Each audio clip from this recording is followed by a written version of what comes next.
A billionaire receives an email from a stranger claiming he has a daughter he never knew existed. On Halloween night, he walks into a restaurant and sees a little girl who looks exactly like his own child. The DNA test comes back 99.9% positive. But this isn't a story about money or scandal. It's about what happens when two half-sisters meet, when two strangers become parents together, and when a man who controlled everything realizes some things can't be controlled. Stay with me until the end of this story. Hit that like button and drop a comment telling me what city you're watching from. I want to see how far this tale travels. Adrian Cole didn't believe in accidents anymore. At 32, he had built an empire on predictability. His venture capital firm operated across 4 continents, his portfolio companies valued in the billions, and every decision he made was backed by data, research, and cold calculation. He had learned early that emotion was expensive. Impulse was a luxury he couldn't afford. His penthouse in downtown Manhattan reflected that philosophy. Clean lines, muted colors, everything in its place. The only chaos permitted was the scattered toys in Ivy's room, and even those were organized by type and color every Sunday evening.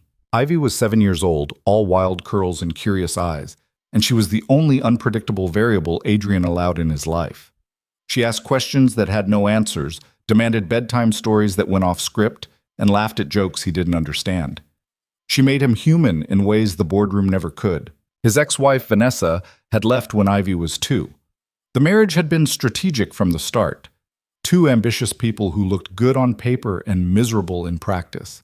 She'd wanted the lifestyle. He'd wanted stability. Neither got what they needed. The divorce was clean, clinical, expensive. Vanessa moved to Los Angeles, sent birthday cards twice a year, and called every other month to ask about Ivy in the tone someone might use to inquire about a distant cousin. Adrian didn't resent her for it. He understood. Some people weren't built for the daily grind of parenthood. He was. It surprised him, too. Every morning started at 5:30. Coffee first, black and strong, while he reviewed overnight reports from his Tokyo and London offices. By 6:15, he'd showered and dressed. At 6:45, he woke Ivy with the same gentle knock, the same quiet, "Good morning, sweetheart." She'd stumble out in mismatched pajamas, rubbing sleep from her eyes, and they'd have breakfast together. Always. No meetings before 8, no calls before 7:30. Those 90 minutes were sacred. "Dad, why do people say sleep tight?" Ivy asked one October morning, spinning her spoon through her oatmeal. "I don't know." Adrian poured her orange juice, fresh squeezed, no pulp. "Maybe because beds used to have ropes that needed to be tight? That's weird. Most things are weird if you think about them long enough." She considered this, then nodded like he'd shared some profound wisdom. "Like taxes. You're 7. How do you know about taxes?" "Mia's dad complains about them. A lot." Adrian smiled despite himself. Mia was Ivy's best friend from school, a whirlwind of energy and commentary. Well, he's not wrong. The routine continued.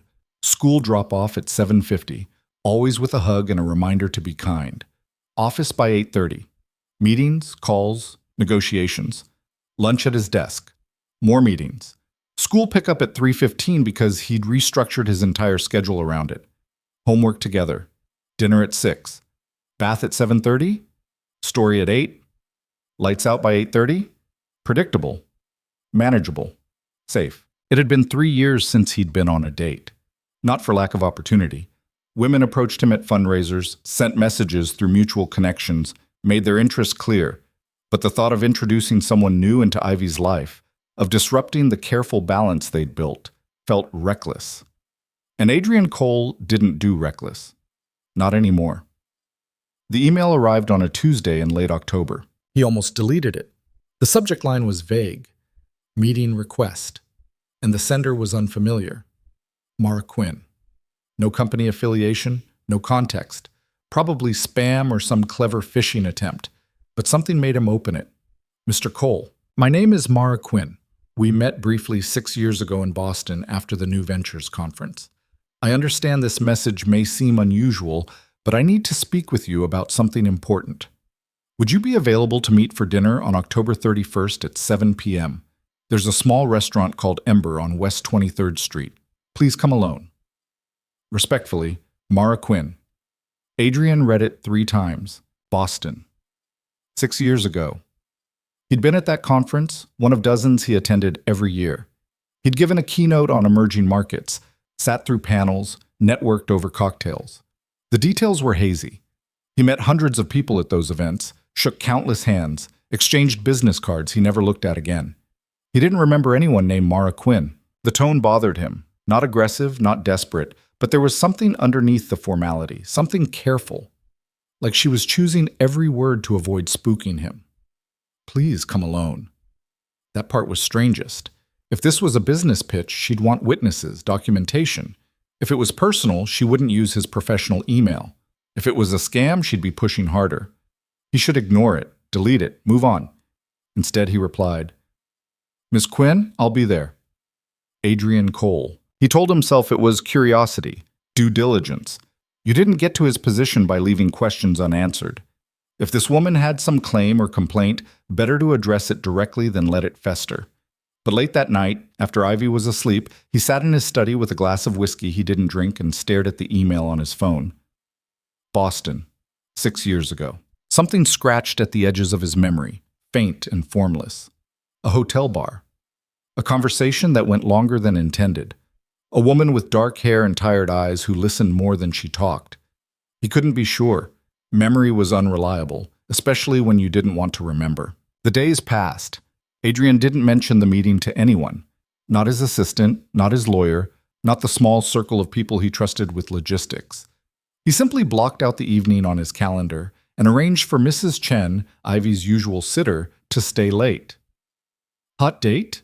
Mrs. Chen asked when he told her, eyes twinkling with mischief. "Business dinner." "On Halloween?" Apparently. She didn't push, which he appreciated. Mrs. Chen had been with them since Ivy was 3, and she had a gift for knowing when to talk and when to let silence speak. Halloween fell on a Thursday. The city was alive with costumed children and decorative chaos. Ivy wanted to trick-or-treat with Mia's family, which simplified things. Adrian dropped her off at 6, watched her run up the steps in her elaborate fairy costume, wings bouncing with each step.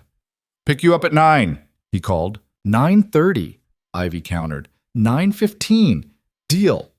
She disappeared inside without looking back. He stood there for a moment, feeling the familiar pull of worry and pride. She was growing up, every day, a little more independent, a little more herself. He drove to West 23rd Street through traffic that crawled and honked. Ember wasn't a restaurant he knew, which meant it wasn't expensive or trendy. He found it tucked between a dry cleaner and a shuttered bookstore. Small storefront, dim lighting, the kind of place you'd walk past without noticing. Inside was warm and cramped. Maybe 15 tables, half of them occupied. The host was a tired-looking man in his 60s who didn't ask for a name, just gestured toward the back. Adrian saw her immediately. She sat at a corner table, hands folded in her lap, shoulders straight. Mid-30s, maybe. Dark hair pulled back, minimal makeup, clothes that were clean but worn.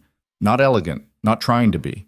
She looked like someone who worked hard and slept poorly, but it was the girl beside her that stopped him cold. Small, maybe 6 or 7 years old, wearing a black dress and a pointed hat that kept sliding sideways. A witch costume, store-bought and simple.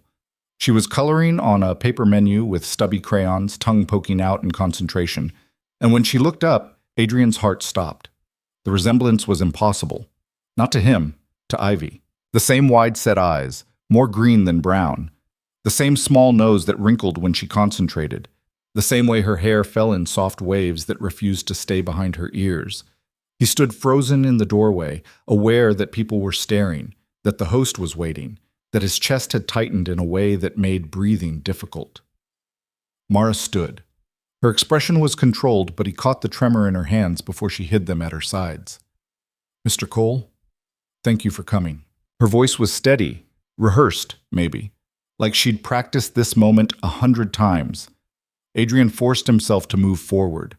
His training kicked in, the years of high-stakes negotiations, of maintaining composure when everything inside screamed. He shook her hand, sat down across from her and the girl. "This is Lucy," Mara said quietly. Lucy looked up from her coloring. "Hi." His voice came out rougher than intended. "I'm drawing a cat. Want to see?" "Lucy, not right now," Mara said gently, "but it's a really good cat." "Later, sweetheart." The girl returned to her drawing, unbothered. Adrian couldn't stop staring at her, the curve of her cheek, the way she held the crayon, the small gap between her front teeth when she smiled to herself. I know this must be confusing, Mara began. That's an understatement. She flinched slightly but didn't look away. I wasn't sure you'd come. I almost didn't. But you did. You said it was important.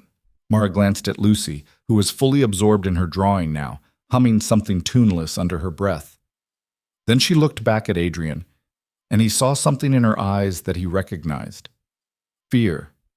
Not of him, but of what she was about to do. 6 years ago, she said, voice low enough that Lucy wouldn't hear. We met in Boston, after the conference. You were at the hotel bar. The memory shifted, came into sharper focus. Yes. A conference, a long day of presentations. He'd gone to the bar because his room felt too empty. She'd been there, sitting alone with a book she wasn't reading. They'd talked about nothing important, about cities and work, and how strange it was to be surrounded by people and still feel alone. She'd been in town for a friend's wedding. He'd been escaping his own thoughts. One conversation became 2 drinks. 2 drinks became 3. She was easy to talk to in a way most people weren't. She didn't want anything from him, didn't recognize his name, didn't perform. He remembered walking her to her room, remembered her inviting him in, quietly, without pretense. He remembered leaving before dawn without waking her. I remember, he said. Mara nodded. A few weeks later, I found out I was pregnant. The words hung in the air between them. Lucy kept coloring. Somewhere behind them, a waitress laughed at something a customer said. The world kept moving while Adrian stopped. I tried to find you, Mara continued, but I only knew your first name. I didn't know about your company, your everything. I was working 2 jobs then, barely keeping my head above water. By the time I figured out who you were, months had passed. You had a wife, a life. I convinced myself it didn't matter, that I could do it alone. Why now? His voice was flat, defensive. Why after 6 years? Because Lucy started asking questions. Mara's composure cracked slightly. Real questions. About her father.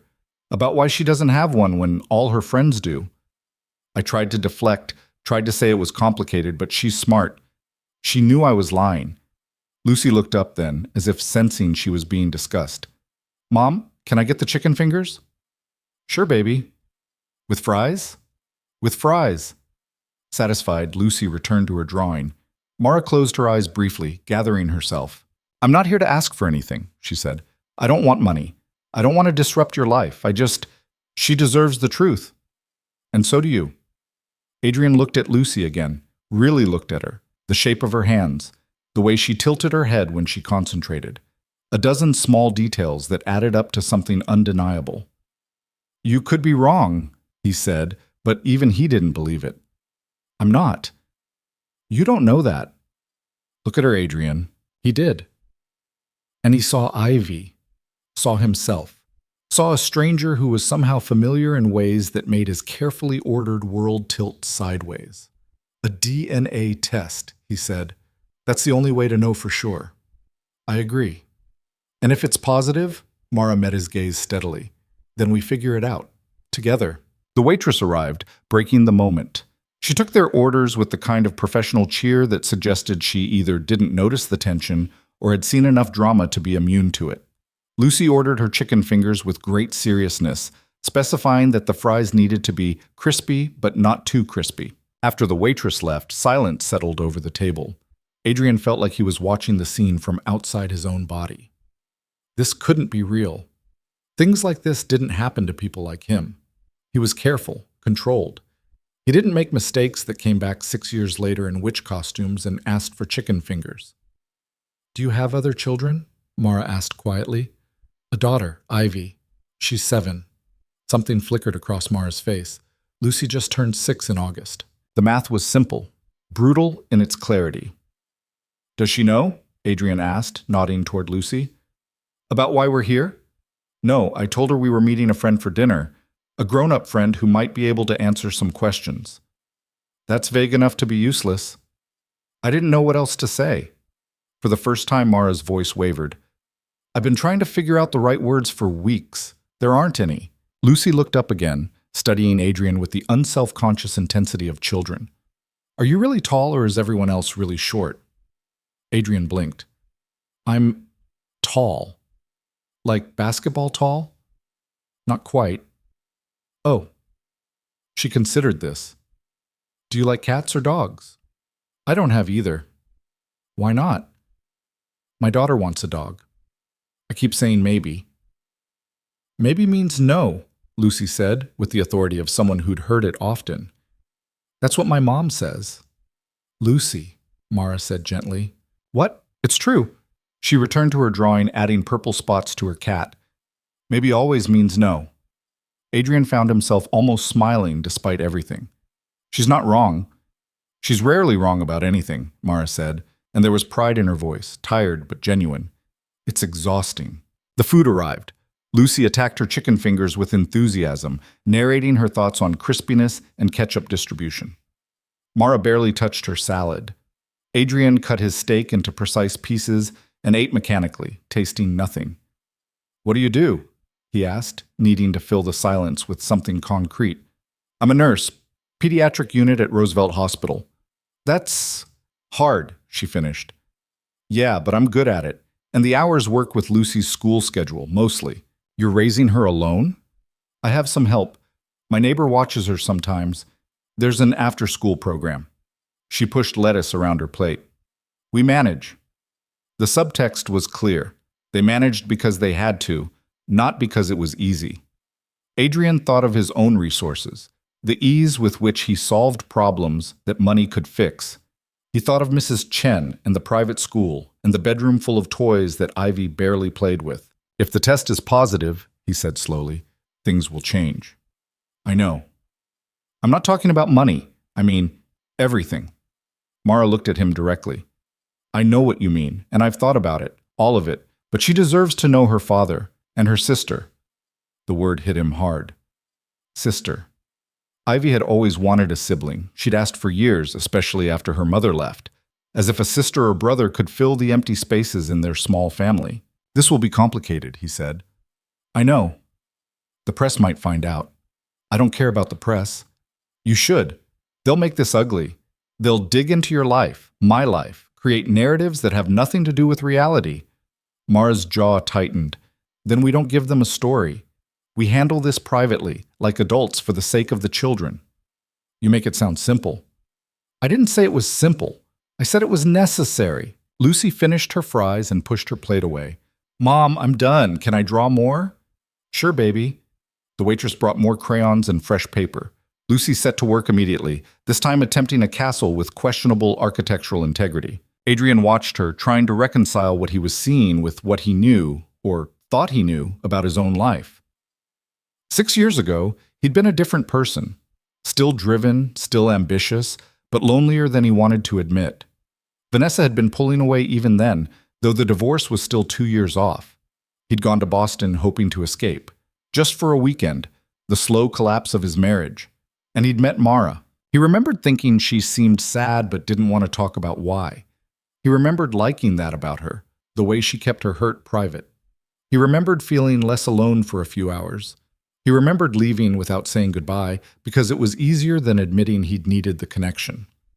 I was married, he said abruptly. When we met. Not happily, but married. I know, I figured that out later. I should have told you. Would it have changed anything? He thought about it. Probably not. Then what's the point of regret? Mara's voice was tired. We made choices. They led here. Now we make different choices. Just like that? No, not just like that. But what's the alternative? Pretend this didn't happen? Walk away and hope Lucy stops asking questions? People do that all the time. I'm not people, Mara said quietly. And I don't think you are either. Otherwise you wouldn't be here. She was right. He could have ignored the email, could have deleted it and moved on with his carefully structured life. But something had pulled him here. Curiosity, guilt, or maybe just the simple human need to know the truth. Lucy held up her castle drawing. Look, I made a tower. It's beautiful, Mara said. Do you like it? Lucy asked Adrian. He studied the crayon mess of walls and windows. I do. Very sturdy design. Lucy beamed. I'm going to live in a castle when I grow up. That's a good plan. Do you live in a castle? More like a tall building. That's almost the same thing, she decided, then went back to adding flags to her towers. The innocence of it gutted him. She had no idea why they were really here, no concept of how her life might be about to change. She was just a kid eating chicken fingers and drawing castles, unaware that two adults were deciding her future over cold coffee and barely touched meals. The test, Adrian said. How do we do this? There's a lab that does paternity testing. Discreet. We can go tomorrow if you want. That fast? I've been planning this for weeks, Mara admitted. I wanted to be ready for whatever you decided. And if I'd said no, then I would have respected that and figured out how to explain it to Lucy when she got older. He believed her. There was nothing manipulative in her tone, nothing calculated. She was just a tired woman trying to do right by her daughter, even when right was complicated and messy and probably impossible. Tomorrow's Friday, he said. I can move some meetings. 11 a.m. The lab is in Midtown. I'll be there. Mara exhaled, tension releasing from her shoulders. Okay, thank you.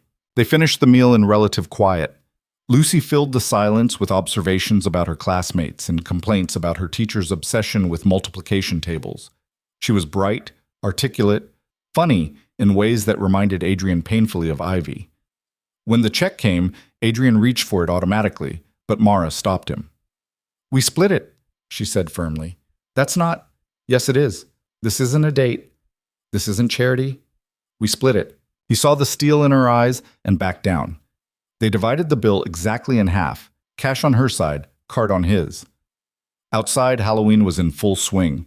Kids swarmed the sidewalks in costumes ranging from elaborate to last minute. Parents trailed behind, managing candy bags and flashlights. The air smelled like fallen leaves and sugar. Lucy pressed her face against the restaurant window, watching with longing. Mom, can we trick or treat? Not tonight, sweetheart. But everyone else is. I know. We'll do something special this weekend instead. That's not the same.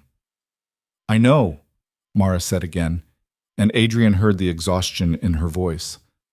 I'm sorry. He found himself speaking before thinking. My daughter is out trick-or-treating right now, a few blocks from here. If you wanted to walk that direction, maybe Lucy could join them for a bit. Mara looked at him surprised. You don't have to… I know I don't, but she should get to be a kid tonight. They both should. Something softened in Mara's expression. Okay, if you're sure. They walked west, Lucy skipping ahead, Mara and Adrian trailing behind in awkward silence. The streets were chaos, costumes and laughter and parents calling out reminders to say thank you. Lucy ran from stoop to stoop, her witch hat finally giving up and falling off entirely.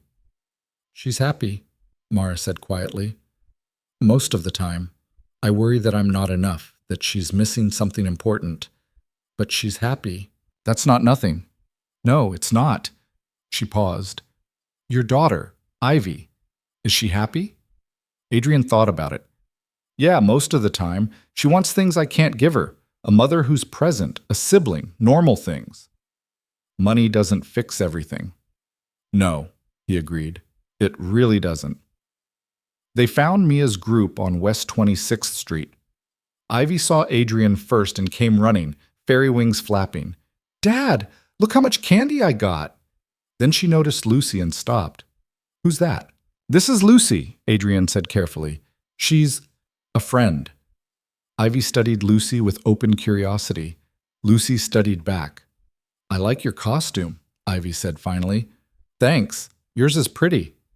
Want to get more candy together? Lucy looked at Mara, who nodded. Stay where I can see you. The two girls ran off, joining the cluster of children hitting the next building. Adrian watched them side by side, their heights nearly identical, their laughter mixing in the cold night air. They look alike, Mia's mother said, appearing at his shoulder. Is that your niece or something? Something like that, Adrian said, because it was easier than the truth. Mara stood a few feet away, arms wrapped around herself, watching Lucy with an expression that was part relief, part grief. Adrian understood. She was seeing what Lucy had been missing, the easy friendship, the casual joy of Halloween, The kind of childhood that didn't require managing and compromise. After 20 minutes, they collected the girls. Lucy's bag was half full, her cheeks flushed with excitement. "Thank you," she said to Ivy very seriously. "That was the best trick-or-treating ever." "We should do it again sometime," Ivy said. "Maybe," Ivy laughed. "Maybe means no." "Not always," Lucy said, but she was grinning. Adrian walked Mara and Lucy to their subway stop. The streets were quieter now, the rush of Halloween winding down. "Tomorrow," Mara said, 11 a.m. East 42nd Street. "I'll be there." She hesitated, then said, "Thank you for tonight, for letting her have this. She's a good kid. So is yours." They stood there for a moment, two strangers connected by something that shouldn't exist but did. Then Lucy tugged on Mara's hand, tired and ready to go home, and they disappeared down the subway stairs. Adrian walked back to pick up Ivy, his mind spinning. Tomorrow would bring answers, science, certainty. But standing there in the cold October night, watching the last trick-or-treaters trail home, he already knew the truth. Lucy was his daughter, and everything he'd built, the control, the routine, the careful boundaries, was about to come apart. Adrian didn't sleep that night. He lay in bed staring at the ceiling, listening to the sounds of the city through his penthouse windows. Sirens in the distance, the occasional honk, the white noise of millions of lives happening simultaneously. Ivy was asleep down the hall, exhausted from trick-or-treating, her candy bag sitting on the kitchen counter waiting to be rationed out over the coming weeks. He kept seeing Lucy's face, the gap in her teeth, the way she held her crayon, the absolute certainty in Mara's eyes when she'd said, "Look at her, Adrian."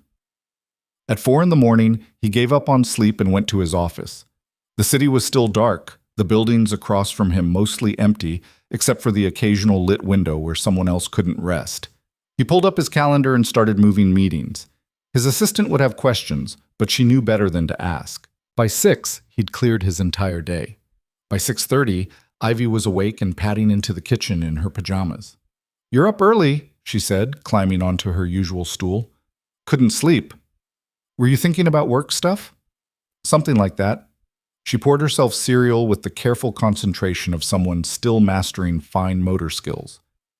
"Can Lucy come over sometime?" Adrian's hand froze on the coffee pot. "What?" "Lucy, from last night. She was nice. We both like the same books." "You talked about books?" "While we were getting candy, she's reading the same series as me, but she's only on book 3. I'm on book 5. Ivy said this with the casual superiority of children who'd discovered reading. "I told her she could borrow mine if she wanted." That's nice of you." "So, can she come over?" Adrian poured his coffee, buying time. "Maybe. We'll see." "You always say that when you mean no." "Not always." "Usually." Ivy crunched her cereal thoughtfully. "Is she your friend's daughter?" "Why do you ask?" "Because she looks like me. Mia's mom said so too." Adrian sat down across from her, suddenly exhausted. "Would that be weird? If she looked like you?" Ivy shrugged. "I guess not. Lots of people look like other people. That's why we have faces." The logic was airtight and completely absurd. "That's true. So can she come over?" "Let me talk to her mom first." "Okay." Satisfied, Ivy returned to her cereal. Crisis averted, question answered, life moving forward with the easy resilience of 7-year-olds who hadn't yet learned to worry about things they couldn't control. Adrian wished he could bottle that feeling. The lab was in a nondescript office building on East 42nd Street, the kind of place you'd walk past every day without noticing. Adrian arrived 10 minutes early and waited in the lobby, watching people come and go, messengers, office workers, a woman with a crying baby. Normal people doing normal things while his world tilted sideways. Mara arrived at exactly 11, Lucy in tow. The girl was wearing jeans and a sweater that had been washed too many times, the kind of soft that came from age rather than expense. She saw Adrian and waved. "Hi, we're taking a science test." "Lucy," Mara said quietly. "What? That's what you said." "I said we were helping with something scientific." "That's the same thing." Mara looked at Adrian apologetically. "She asks questions." "So does mine." They took the elevator to the 3rd floor in silence. The waiting room was beige and generic, decorated with stock photos of families that were too happy to be real. A receptionist with tired eyes checked them in without much interest. Ms. Quinn, Mr. Cole, the technician will be with you shortly. They sat in plastic chairs that were bolted to the floor. Lucy immediately found a bin of toys in the corner, outdated, slightly grimy, the kind that lived in doctors' offices. She pulled out a puzzle of a farm scene and dumped the pieces on the small table. Want to help? She asked Adrian. I'm not very good at puzzles. That's okay. I'll teach you. So he sat on the floor of a genetic testing lab and helped a 6-year-old put together a puzzle while Mara watched with an expression he couldn't read. Lucy was bossy and efficient, correcting him when he tried to force pieces that didn't fit, praising him when he found the right spot. See, you're getting better, she announced after he successfully placed a cow. Good teacher. I know. The technician called them back before they finished. She was young, professional, completely indifferent to whatever drama had brought them here. She'd probably seen everything. This will just take a moment, she said, snapping on gloves. Who's first? Lucy looked at the swab with suspicion. What's that? It goes in your mouth, just for a second. It doesn't hurt. Why? To collect cells from your cheek. Why? Mara intervened. Remember how we talked about this? We're helping some doctors understand how families work. But I don't want to. I know, sweetheart, but it's important. Lucy's lower lip trembled. For a moment, Adrian thought she might cry, might refuse, might blow this whole thing apart before it even started. Then she looked at Adrian. Did you do it already? Not yet. Are you scared? A little, he admitted. But you're a grown-up. Grown-ups get scared too. She considered this. Okay, but you have to go first. So Adrian went first, opening his mouth while the technician swabbed the inside of his cheek with quick, practiced movements. It took maybe 10 seconds. Lucy watched with the intensity of a scientist observing an experiment. See?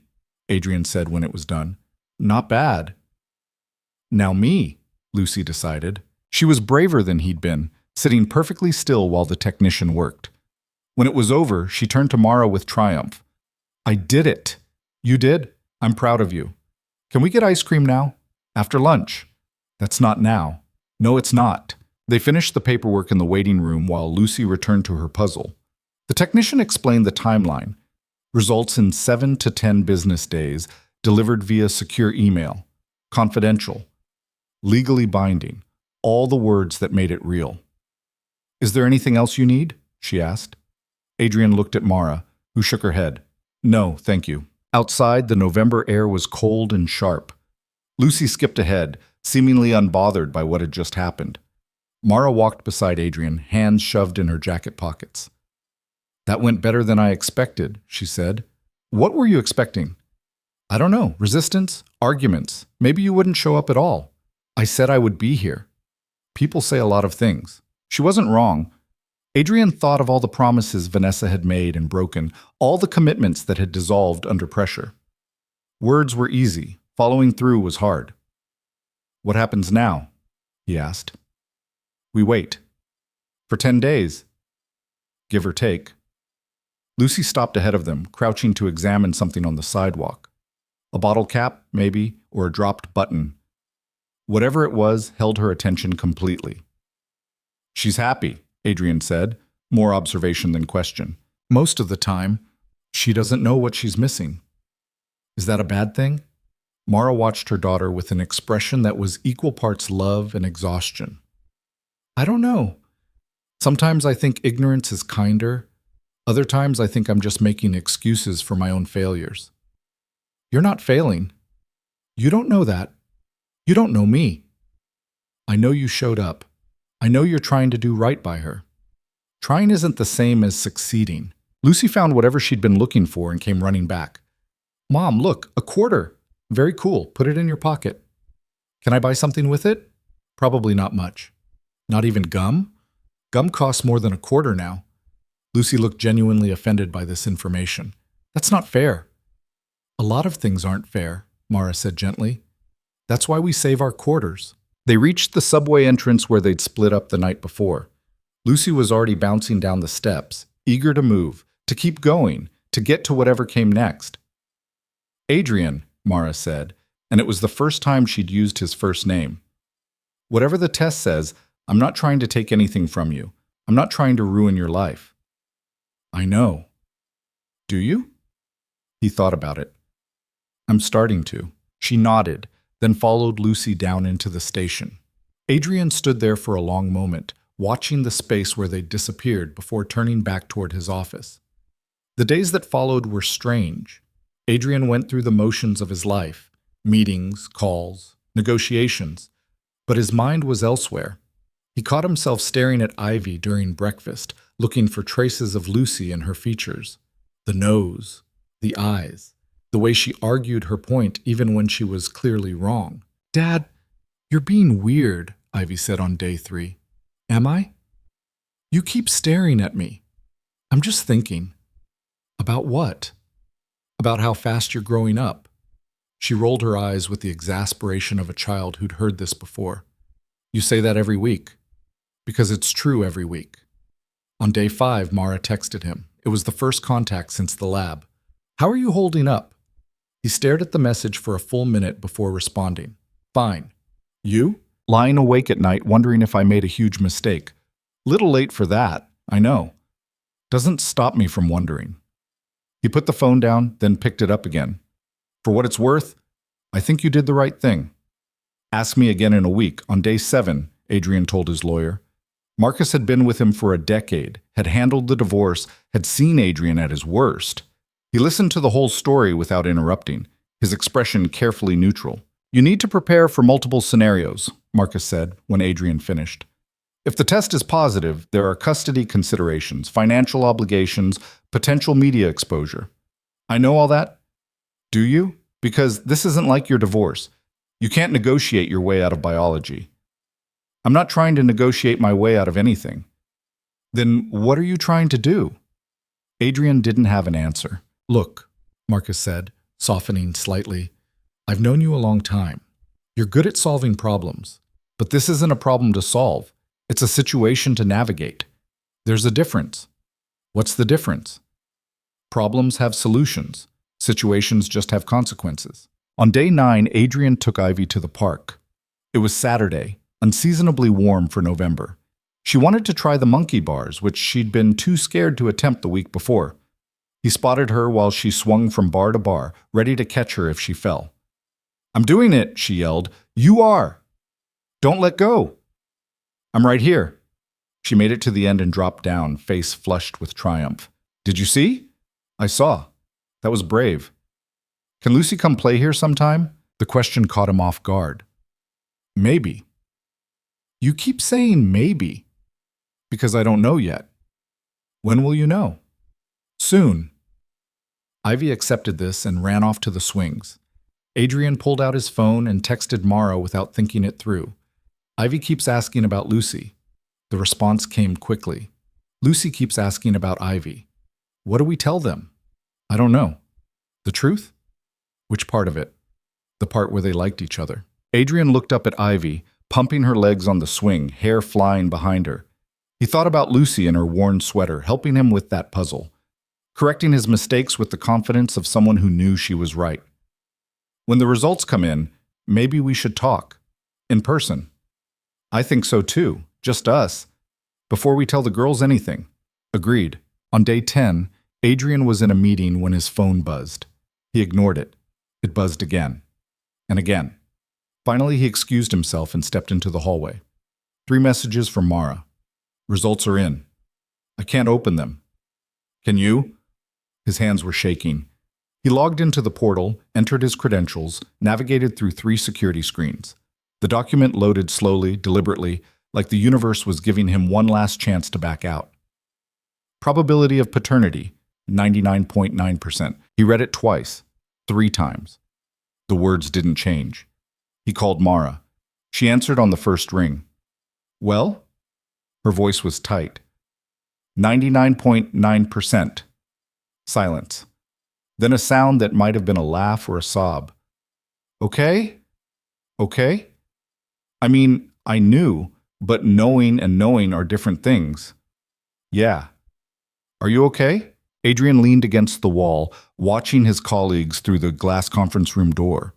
They were still talking, still gesturing, still existing in a world where his biggest problem was a quarterly report.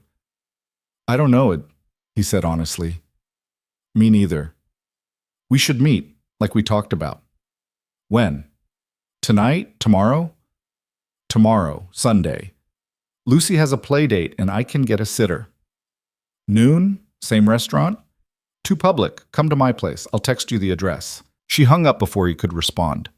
Adrian stood in the hallway for another minute, then went back into the meeting. Someone asked him a question about projected growth. He answered automatically, his brain split between the conversation in the room and the one that had just ended. When the meeting finally wrapped, he went back to his office and stared at the skyline. The sun was setting, painting the buildings gold and orange. Beautiful and indifferent. The city didn't care that his life had just been rewritten. That night he told Ivy he had a work thing the next day. On Sunday?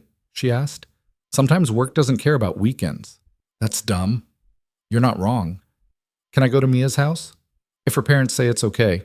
They will. Mia's dad likes me because I'm polite. You are very polite. I know. She paused, studying him. Are you okay, Dad?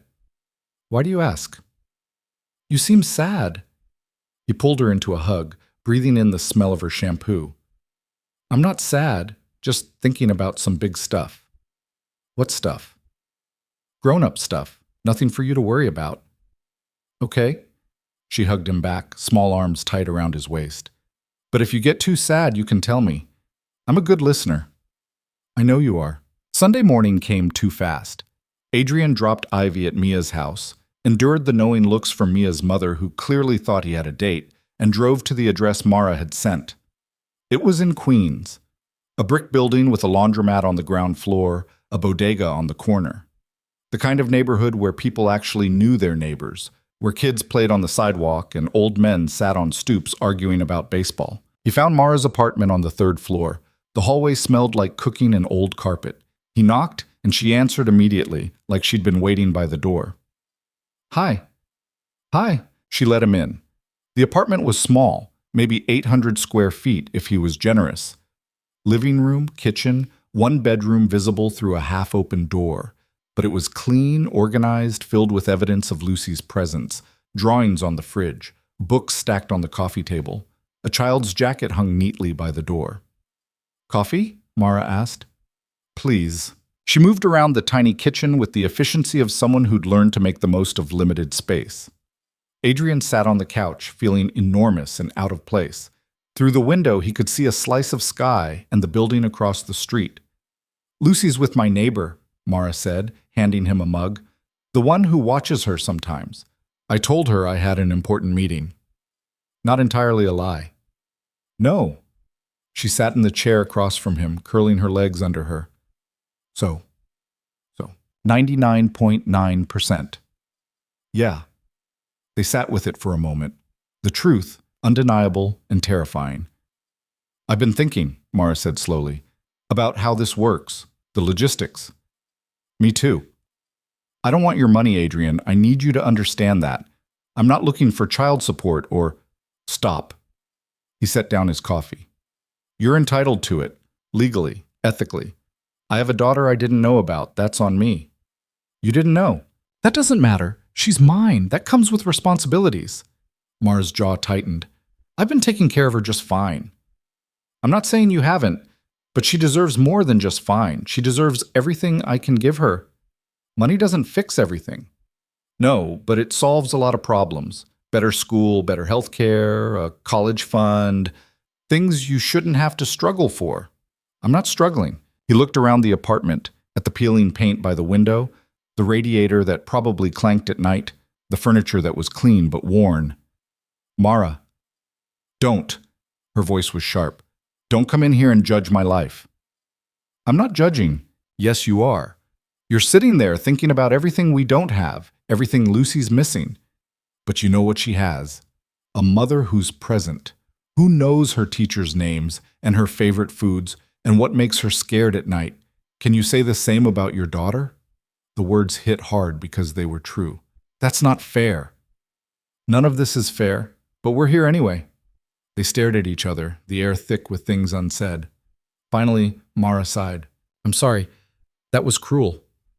It was honest. Same thing sometimes. She rubbed her face. I'm scared, okay? I'm terrified that you're going to come in with your money and your lawyers and take her from me. I would never. You say that now. But what happens when you decide I'm not good enough? When you think she'd be better off in your world? That's not how this works, isn't it? You have resources I can't compete with. You could bury me in legal fees before I even got started. Adrian leaned forward. Listen to me. I'm not trying to take Lucy from you. I'm trying to figure out how to be her father without destroying what you've built. And if those things are incompatible, then we figure it out. Together. Mara looked at him for a long moment, searching his face for something. Honesty, maybe, or just the absence of lies. Okay, she said finally. Together. They spent the next 2 hours talking through scenarios, custody arrangements, financial support, how to tell the girls, when to introduce extended family. Every question led to 3 more, every answer revealing new complications. What about school? Mara asked. Lucy's in public school in Queens. Ivy's in, what, some fancy private place in Manhattan? Whitmore Academy. Right, so what happens when Lucy asks why she can't go there too? Then she goes there. Just like that? Why not? Because it's not her world, Adrian. She'd be the scholarship kid, the one who doesn't belong. Or she'd be my daughter getting the education she deserves. Those aren't the same thing. They could be. Mara shook her head. You don't get it. You live in this bubble where problems get solved with phone calls and checkbooks. The rest of us don't have that option. So teach me. Tell me what I'm missing. I can't teach you empathy. I'm not asking you to. I'm asking you to trust that I'm trying. She looked away, out the window at the gray November sky. Trust is hard when the stakes are this high. I know. His phone buzzed. A text from Mia's mom saying Ivy was asking when he'd pick her up. Reality, demanding attention. I should go, Adrian said. Yeah. He stood, then hesitated. We need to tell them soon, the girls. I know. Not today, but soon. Agreed. At the door, he turned back. For what it's worth, I think you've done an incredible job with Lucy. She's smart and kind and brave. That's all you.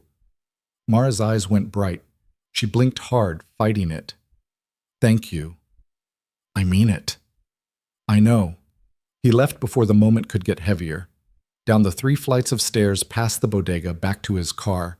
His phone rang as he reached it. Marcus, his lawyer. We need to talk about next steps, Marcus said without preamble. Not now. Adrian, you can't just... I said not now. He hung up. Sat in his car watching people move through their lives. A couple arguing in Spanish, a kid on a skateboard, an old woman pulling a shopping cart, all of them dealing with their own complications, their own impossible situations. He picked up Ivy, who talked nonstop about her playdate on the drive home. Something about a fort and a disagreement about whether dragons could be purple.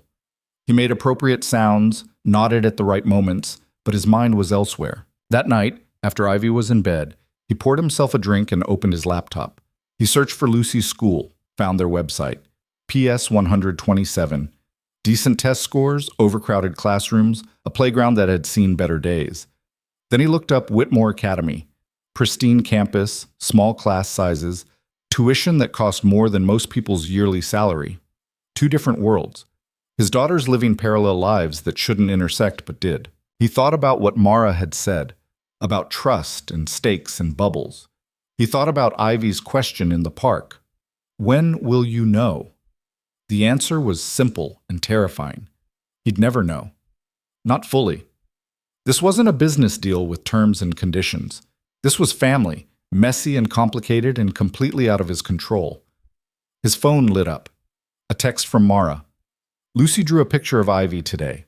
She put it on her wall. Adrian stared at it, something tight in his chest. Ivy's been asking when she can see Lucy again.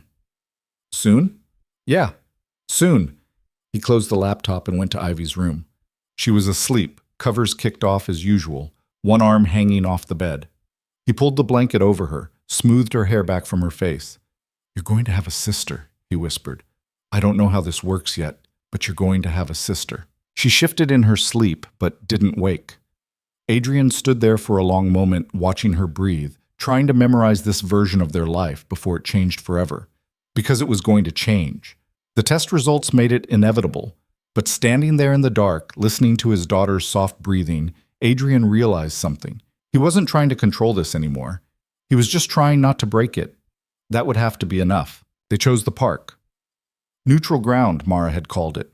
Somewhere the girls could run around if things got awkward. Somewhere public enough that emotions wouldn't spiral out of control.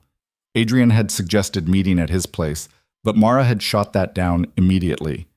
Not yet, she'd said. Let's not overwhelm them. So here he was on a Saturday morning in mid-November, watching Ivy chase pigeons near the fountain while he waited for Mara and Lucy to arrive. The air was cold enough that his breath came out in clouds, but the sun was bright, making everything look sharper than it should. "Dad, why are we here so early?" Ivy asked, jogging back to him. "The playground's not even crowded yet." "We're meeting Lucy, remember?" Her whole face lit up. "Really? You didn't say maybe this time?" "No, I didn't. Is her mom coming too?" "Yes." "What's her mom's name again?" "Mara." Ivy tested the word. "Mara. That's pretty. Is she nice?" "She is." "Good, because if she wasn't nice to Lucy, I'd be mad." Adrian almost smiled. "That's fair." He saw them before Ivy did. Mara and Lucy coming through the park entrance. Lucy in a purple jacket that was slightly too big for her, Mara carrying a canvas bag over her shoulder. Lucy spotted Ivy first and started running. "Ivy!" Ivy turned and ran to meet her. They collided in a hug that was enthusiastic and slightly off balance, both of them talking at once about books and school and something about a dog one of them had seen. Adrian watched them, feeling something shift in his chest. Mara reached him, slightly out of breath. "Sorry we're late. Lucy couldn't decide which books to bring." "How many did she bring?" 4. She wants to show Ivy her favorites." "Ivy brought 3. They stood there, two parents watching their daughters reconnect like they'd known each other for years instead of having met once on Halloween. The ease of it was almost painful. "Are you ready for this?" Mara asked quietly. "No. You?" "Not even a little bit." Ivy and Lucy had moved to the swings, taking turns pushing each other higher. Their laughter carried across the playground, bright and uncomplicated. "How do we do this?" Adrian asked. "I thought we'd let them play for a bit, get comfortable, then maybe sit them down together and just tell them." "Just tell them." "You have a better idea?" "No." He watched Lucy pump her legs, hair flying. "I keep trying to script it in my head, find the right words, but there aren't any." "No," Mara agreed. "There really aren't." They walked closer to the playground, found a bench with a clear view of the swings. Other parents were scattered around, most of them absorbed in their phones or their coffee or their own thoughts. Normal Saturday morning at the park. Except nothing about this was normal. "Lucy's been asking questions," Mara said, "about her dad, more than usual." "What does she ask?" "Everything. What he looks like, what he does, why he's not around. I've been trying to be honest without telling her everything, but she's smart. She knows I'm holding back." "What have you told her?" "That he's a good person who didn't know about her. That sometimes adults make choices that are complicated. That she's loved, even if her family looks different from other families." Adrian thought about his own conversations with Ivy, the careful way he'd talked about Vanessa over the years, how he'd tried to make her mother's absence make sense without making Ivy feel abandoned. "Ivy asked me last night if Lucy was her cousin," he said. "What did you say?" "I said we'd talk about it today." Mara looked at him. "Did she seem worried?" "No, curious. She likes Lucy. That's all that matters to her right now." "That's going to change." "I know." They sat in silence for a while, watching the girls move from the swings to the climbing structure. Lucy was more cautious than Ivy, testing each handhold before committing. Ivy just launched herself up without thinking, trusting that she'd figure it out. "They're different," Mara observed. "Yeah. But the same, too. The way they tilt their heads when they're thinking about something. That's you." Adrian hadn't noticed. He looked closer and saw it. Both girls pausing mid-climb, heads angled the same way, considering their next move. Something genetic, something passed down without intention. "Lucy has your stubborn streak," he said. "How would you know?" I saw it at the lab. When she didn't want to do the test and then decided she would, she made the choice on her terms. Mara smiled slightly. Yeah, she gets that from me. For better or worse. 20 minutes passed. 30. The girls invented some complicated game that involved running in circles and shouting random words. Adrian couldn't follow the logic, but they were completely absorbed. We should probably do this before I lose my nerve, Mara said. Okay. Okay. Neither of them moved. Finally, Mara stood. Lucy! Ivy! Come here for a minute. The girls ran over, flushed and breathless. Are we leaving already? Ivy asked, disappointed. No, we just need to talk to you about something. About what? Sit down first. They sat on the bench, squished together, legs swinging. Adrian's hands felt awkward. He shoved them in his pockets, then took them out again. Mara looked at him. He nodded. So, Mara started, you know how families can look different, right? Some kids have a mom and a dad. Some have two moms or two dads. Some live with grandparents or aunts or uncles. We learned about that in school, Ivy said. All families are valid. Exactly. Well, sometimes families are more complicated than we realize at first. Lucy was watching her mother with that intense focus children get when they sense something important is happening. What do you mean? Mara took a breath. Adrian watched her hands grip her knees. Lucy, remember how you've been asking about your dad? About who he is? Yeah. Well, he's here, right now. Lucy looked around the park, confused. Where?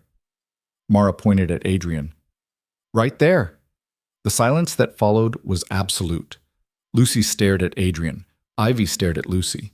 Adrian felt like he was watching the scene from underwater, everything moving too slow and too fast at once. Him? Lucy said finally. Yes. But he's Ivy's dad. He is, and he's your dad too. Lucy's face went through several expressions in rapid succession. Confusion, disbelief, something that might have been hope. But that means you're sisters, Mara finished gently. Half-sisters. You have the same dad. Ivy gasped, actually gasped, like someone in a movie. Really? Really, Adrian said, finding his voice. But how? When? Why didn't anyone tell us? I didn't know, Adrian said. Your dad? I didn't know Lucy existed until a few weeks ago. Her mom and I met a long time ago before you were born, and then we didn't see each other again. I had no idea. Ivy's eyes were huge. So when we met on Halloween, we didn't know yet, Mara said. We suspected, but we weren't sure. That's why you looked alike, Ivy said to Lucy. Everyone said you looked like me, and I thought it was just a coincidence, but it wasn't. Lucy hadn't said anything. She was still staring at Adrian, her expression unreadable. Lucy? Mara prompted gently. Are you okay? I don't know. Her voice was small. Is this real? It's real, sweetheart. So I have a dad now? You always had a dad. You just didn't know him yet. Lucy looked at Ivy, then back at Adrian. And a sister? Yeah, Ivy said. Me. A real sister? Not pretend? Real. Lucy processed this. Her face was doing something complicated, emotions cycling through faster than Adrian could track. Then, without warning, she burst into tears. Mara pulled her close. Oh, baby, it's okay. I'm not sad, Lucy sobbed. I'm not. I wished for this. I wished so many times, and I thought it would never happen, and now it's real, and I don't know what to do. Adrian felt his own throat tighten. He'd prepared for anger, for rejection, for 1,000 different reactions. But not this. Not raw, overwhelming relief. Ivy scooted closer and grabbed Lucy's hand. It's okay to cry. I cry when I'm happy, too, sometimes. You do? Yeah. Like when Dad got me the bike I wanted. I cried for like 10 minutes. That's different. Not really. Lucy wiped her face with her sleeve, trying to collect herself. This is so weird. Super weird, Ivy agreed. But good weird, right? I think so. I don't know yet. Adrian crouched down in front of them. Lucy, I know this is a lot, and I know we don't know each other yet, but I want to, if that's okay with you. She looked at him with those eyes that were painfully familiar. Do I have to call you Dad? You can call me whatever you're comfortable with. What does Ivy call you? Dad. But that's because I've been her dad her whole life. You can call me Adrian if you want, or Mr. Cole, or something else entirely, whatever feels right. Lucy considered this. Can I think about it? Of course. Okay. She turned to Ivy. So we're really sisters? Apparently. Do you want to be sisters? Ivy didn't hesitate. Yeah. Do you? I think so, but I've never had a sister before. I don't know how it works. Me neither. We can figure it out. Something in Lucy's posture relaxed slightly. Can I still borrow your books? Only if you're careful with them. I'm always careful. Okay then. Just like that, some invisible line was crossed. The girls started talking about books again, about which ones Lucy should read next, about whether the main character in Book 5 was annoying or just misunderstood. The crisis passed as quickly as it had come, childhood resilience kicking in. Mara and Adrian moved to another bench a few feet away, giving the girls space but staying close enough to intervene if needed. That went better than I expected, Mara said quietly. What were you expecting? Screaming, running away, complete meltdown? Still time for that. Don't jinx it. They watched the girls for a while. Ivy was explaining something with dramatic hand gestures. Lucy was listening intently, nodding at the right moments. Lucy's going to have questions, Mara said. Lots of them. About why you weren't there, about what happens now, about whether you're going to leave again. I'm not going anywhere. I know that. She doesn't. Not yet. So how do I prove it? You show up, consistently. You become someone she can count on. That's going to take time. Yes, Mara said. It is. Adrian thought about his calendar, already packed with meetings and obligations and trips he'd committed to months ago. He thought about restructuring everything, again, to make room for this new reality. I want to be part of her life, he said. Really part of it. Not just birthdays and holidays. What does that look like to you? I don't know. Regular visits? Maybe one weekend day every week? Dinners sometimes? That's a lot. Is it too much? Mara shook her head. No, I just wasn't expecting you to want that much involvement. Why not? Because most men in your position would write a check and disappear. Easier that way, less complicated. I'm not most men. I'm starting to see that. Ivy called over to them. Can we go to the pond? Lucy's never fed the ducks. You can't feed the ducks, Adrian called back. It's bad for them. But everyone does it. Doesn't make it right. Can we at least look at them? Adrian looked at Mara, who shrugged. Sure. Stay where we can see you. The girls took off toward the pond, not quite running, but close. Adrian and Mara followed at a distance, keeping them in sight. She's never been to this park? Adrian asked. There's one closer to our apartment. We usually go there. Is it nice? It's fine. Smaller. Fewer ducks. She glanced at him. Not everyone has Central Park in their backyard. That's not what I meant. I know. Sorry, I'm defensive about stuff like that. You don't have to be, not with me. Hard habit to break. They reached the pond. The girls were at the edge, pointing at ducks and having some debate about which one was the prettiest. A jogger passed them. A couple walked by, holding hands. I've been thinking about logistics, Adrian said, about how to make this work without disrupting Lucy's life too much. Okay, what if I hired someone to help? A driver who could pick her up for visits, bring her back. That way you wouldn't have to deal with subway transfers and… No. No. Mara's voice was firm. I appreciate the thought, but no. I'm not putting my 6-year-old in a car with a stranger, no matter how well vetted. And I'm not teaching her that her life needs fixing. I wasn't trying to suggest, yes, you were. You were looking at our situation and seeing problems to solve. But Lucy's life isn't a problem. We're doing fine. I know you are. But things are going to change now. She'll be going back and forth between 2 homes, 2 different lifestyles. I'm just trying to make that easier.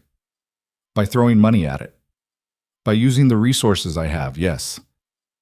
They'd raised their voices slightly. The girls looked over, curious. Adrian forced himself to take a breath. Can we not do this here? He said quietly. Mara's jaw was tight, but she nodded. Fine. They stood in tense silence, watching the girls watch the ducks. Adrian felt the familiar frustration of good intentions being misunderstood, of trying to help and being pushed away. But he also understood where Mara was coming from.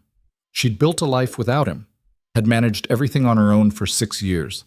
Having him swoop in with solutions probably felt like judgment. "I'm sorry," he said finally.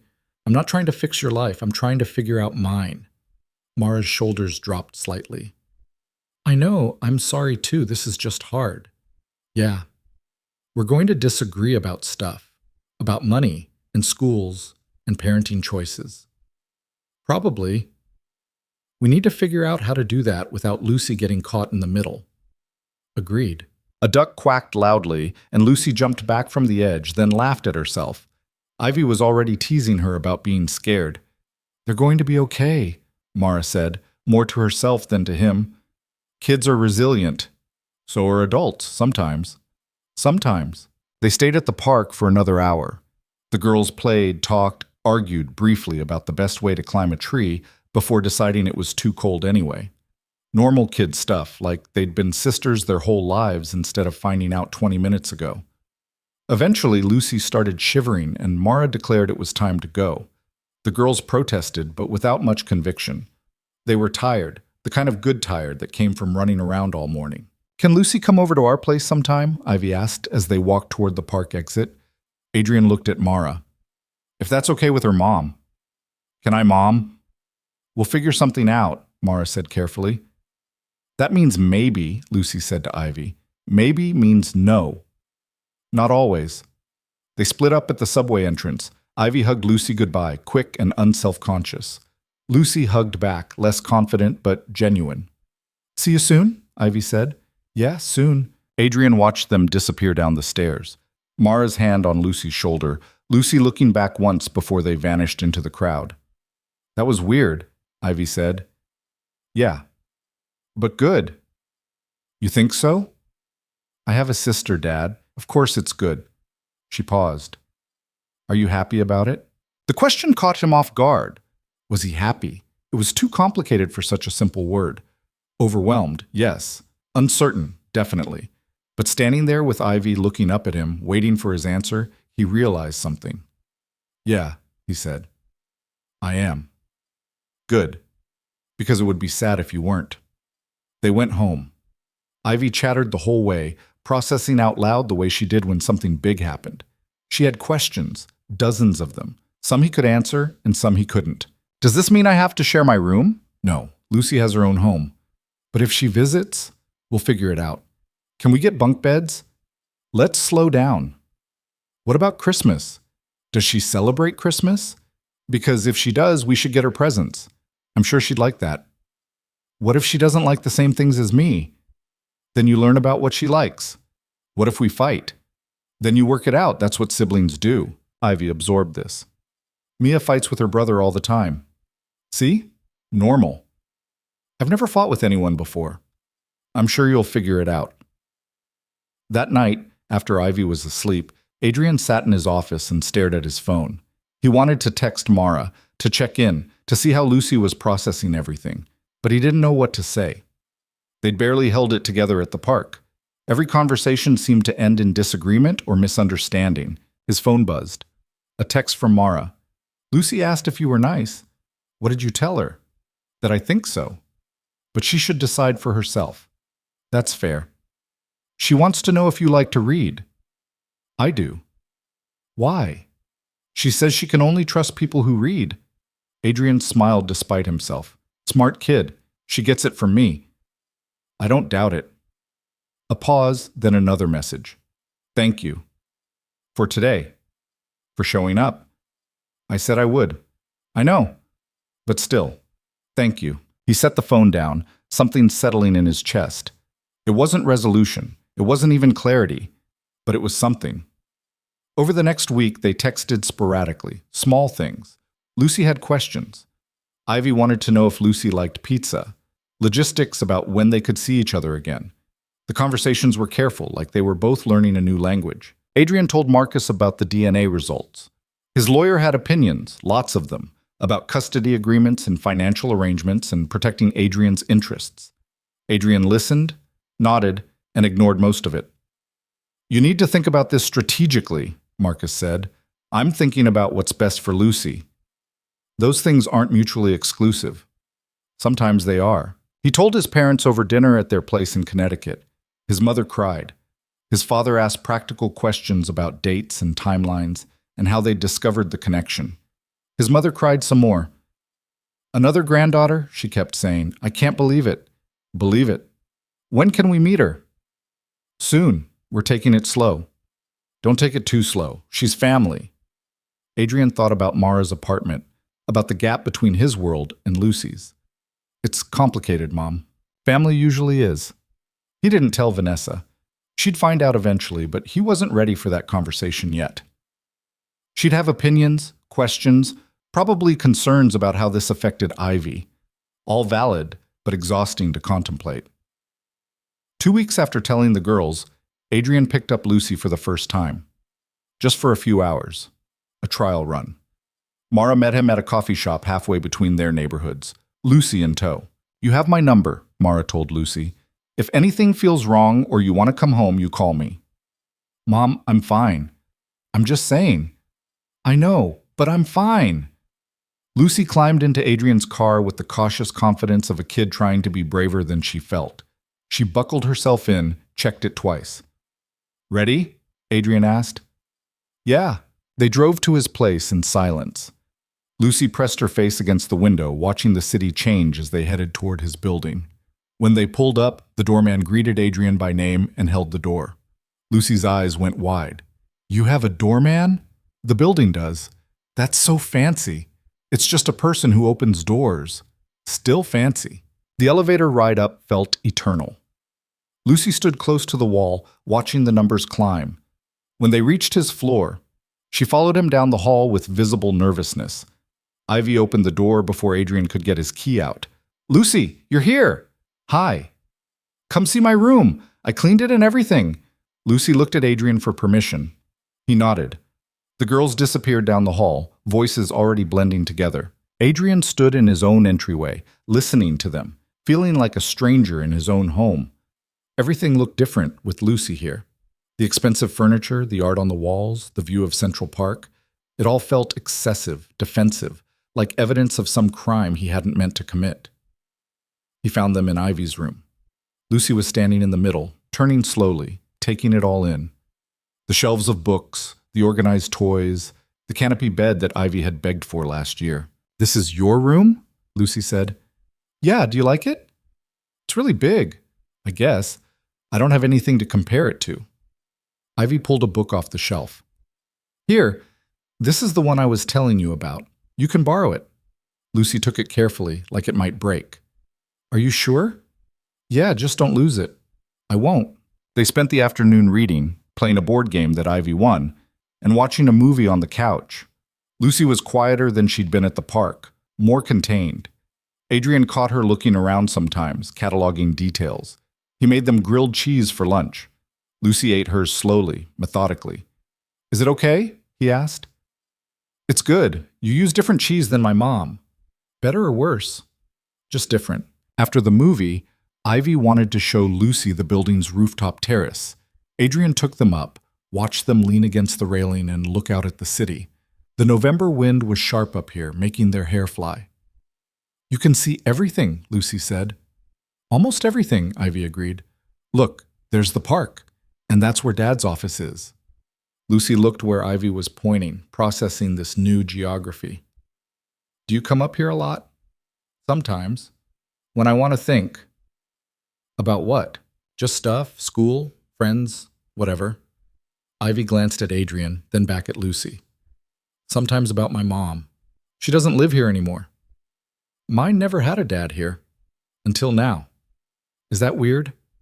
Super weird. Yeah. They stood in companionable silence for a moment. Adrian stayed back, giving them space, feeling like an intruder on whatever was happening between them. When it was time to take Lucy home, she gathered her things slowly. At the door, she turned to Ivy. Thanks for sharing your stuff. That's what sisters do, right? I guess so. They hugged briefly. Then Lucy looked at Adrian. Can I come back? Whenever you want. Okay. She paused. This was nice. Yeah? Yeah. He drove her back to Queens, navigation app guiding him through neighborhoods he rarely visited. Lucy was quiet, staring out the window, processing. You okay? He asked. Yeah, just thinking. About what? About how different everything is. Your place and our place. Different doesn't mean better. I know, but it is different. Does that bother you? She thought about it. I don't know yet. Maybe. Sometimes people at school talk about kids who have a lot of money, and they make it sound like those kids are spoiled or mean, but Ivy's not mean. No, she's not. And you seem nice, even though you're rich. Even though, Adrian agreed. But it's still weird. Yeah, it is. Mara was waiting outside her building when they pulled up. She opened the door before Lucy even unbuckled. How was it? Good, Lucy said. Ivy let me borrow a book. That's nice. And we watched a movie and went on the roof. Sounds like fun. Lucy hugged her mom, sudden and tight. Mara's expression shifted, surprise and relief mixing together. I missed you, Lucy said. I missed you too, baby. Adrian watched them, feeling like he was intruding again. She was great. No problems. Good. Thank you. Mara looked at Lucy. Go inside. I'll be up in a minute. Lucy grabbed her book and disappeared into the building. Mara turned back to Adrian. Really? How was it? Really good. She's easy, smart, funny. Did she seem okay? Not too overwhelmed? A little overwhelmed, maybe, but okay. Mara nodded, some tension releasing. Okay. We can do this again. Soon. She'd like that. So would Ivy. They stood there in the November cold, two people still figuring out how to talk to each other. This is going to work, Adrian said, surprising himself. I don't know how exactly, but it's going to work. Mara looked at him for a long moment. I hope you're right. Me too. She went inside. Adrian sat in his car, engine running, heat blasting. He thought about Lucy's face when she'd seen Ivy's room, the careful way she'd touched the borrowed book, the relief in her voice when she'd hugged her mother. Different worlds. Same blood. No easy answers. But maybe, eventually, enough love to bridge the gap. He put the car in drive and headed home, carrying that thought like a promise he wasn't sure he could keep, but was determined to try. The first real fight happened 3 weeks later, over something stupidly small. Adrian had picked up Lucy for their Saturday together, and when they got back to his place, Ivy immediately wanted to show her sister the new video game she'd gotten. Lucy had shrugged and said sure, but after 20 minutes of watching Ivy play, she'd asked if they could do something else. After this level, Ivy said, eyes glued to the screen. You said that 2 levels ago. This one's almost done. You're not even playing together, I'm just sitting here. So, you can watch. Watching is boring. Ivy paused the game and turned around. Well, what do you want to do? I don't know, something we can both do. We can take turns. You've been playing for half an hour, that's not taking turns. I'm showing you how it works first. I don't care how it works. I don't even like this game. Ivy's face flushed. You haven't even tried it. Because you won't let me. Their voices were rising. Adrian, who'd been in the kitchen making lunch, walked into the living room to find them glaring at each other. Hey, what's going on? Lucy's being annoying, Ivy said. I'm not being annoying, you're being selfish. I'm not selfish. I'm just trying to show you something cool and you don't even appreciate it. Because you're not actually showing me, you're just playing by yourself. Girls, stay out of it, Dad. Adrian held up his hands. Okay, but maybe lower your voices. She started it, Ivy muttered. I did not. You're the one who won't share. It's my game. So, you said we could play together. Adrian watched them go back and forth, feeling completely out of his depth. He'd read books about sibling rivalry, had asked his mother how she'd handled it when he and his sister fought as kids. None of it seemed helpful now. Why don't we all take a break, he suggested. Lunch is almost ready. I'm not hungry, Ivy said. Me neither, Lucy added. They sat on opposite ends of the couch, arms crossed, pointedly not looking at each other. Adrian went back to the kitchen and texted Mara. The girls are fighting. About what? A video game. Ivy won't share. Lucy's being stubborn. Sounds about right. Let them work it out. They're both really mad. They'll survive. Adrian put the phone down and finished making sandwiches that no one would eat. When he brought them into the living room, the girls were still in their standoff positions. I made lunch. Silence. Turkey and cheese, your favorite, Ivy, and I got that bread Lucy likes from the bakery. More silence.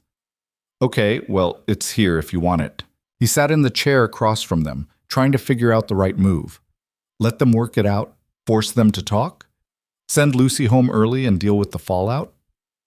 Finally, Lucy spoke. At home, my mom makes me share. I was sharing, Ivy said. No, you weren't. You were hogging. I was not hogging. You literally wouldn't give me the controller. Because you don't know how to play yet. You just die immediately and then get frustrated. So, that's how you learn. Ivy turned to face her. Fine. You want to play? Here. She shoved the controller at Lucy. Play. Lucy took it, fumbled with the buttons, and immediately crashed her character into a wall.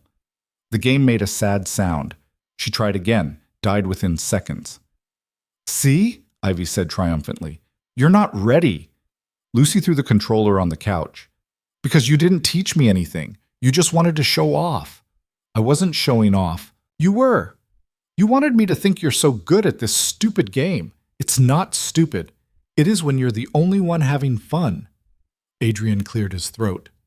Can we maybe... Dad, seriously, stay out of it.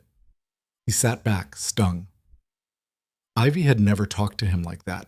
But Lucy was nodding in agreement, and he realized this was something they needed to figure out between themselves. So he stayed quiet and watched. You know what? Lucy said after a moment. You're just like the girls at my school who have everything and act like they're better than everyone else. Ivy's face went pale. That's not fair, isn't it? You have this huge apartment and all these games, and you can't even share for 5 minutes. That's not... I share. I let you borrow my books. Books aren't the same as actually playing with me. Well, maybe if you weren't so sensitive about everything. I'm not sensitive. You're just mean. The word hung in the air. Mean. Ivy looked like she'd been slapped. I'm not mean, she said quietly. You're being mean right now. I'm not. I just wanted to play my game. Without me. That's not what I meant. But that's what you did. Ivy's eyes filled with tears. She stood up abruptly. Fine. I'm mean. Whatever. You can have the stupid game. I don't care anymore. She ran to her room and slammed the door. The apartment went silent except for the hum of the refrigerator and the distant sound of traffic. Lucy sat on the couch looking miserable. Adrian didn't know what to do. Comfort her? Go after Ivy? Pretend this was all fine? I shouldn't have called her mean, Lucy said quietly. Probably not. But she was being unfair. Maybe. But you both were. Lucy pulled her knees to her chest. Is she going to hate me now? No. She's going to be upset for a while and then you'll figure it out. How do you know? Because that's what siblings do. I've never had a sibling before.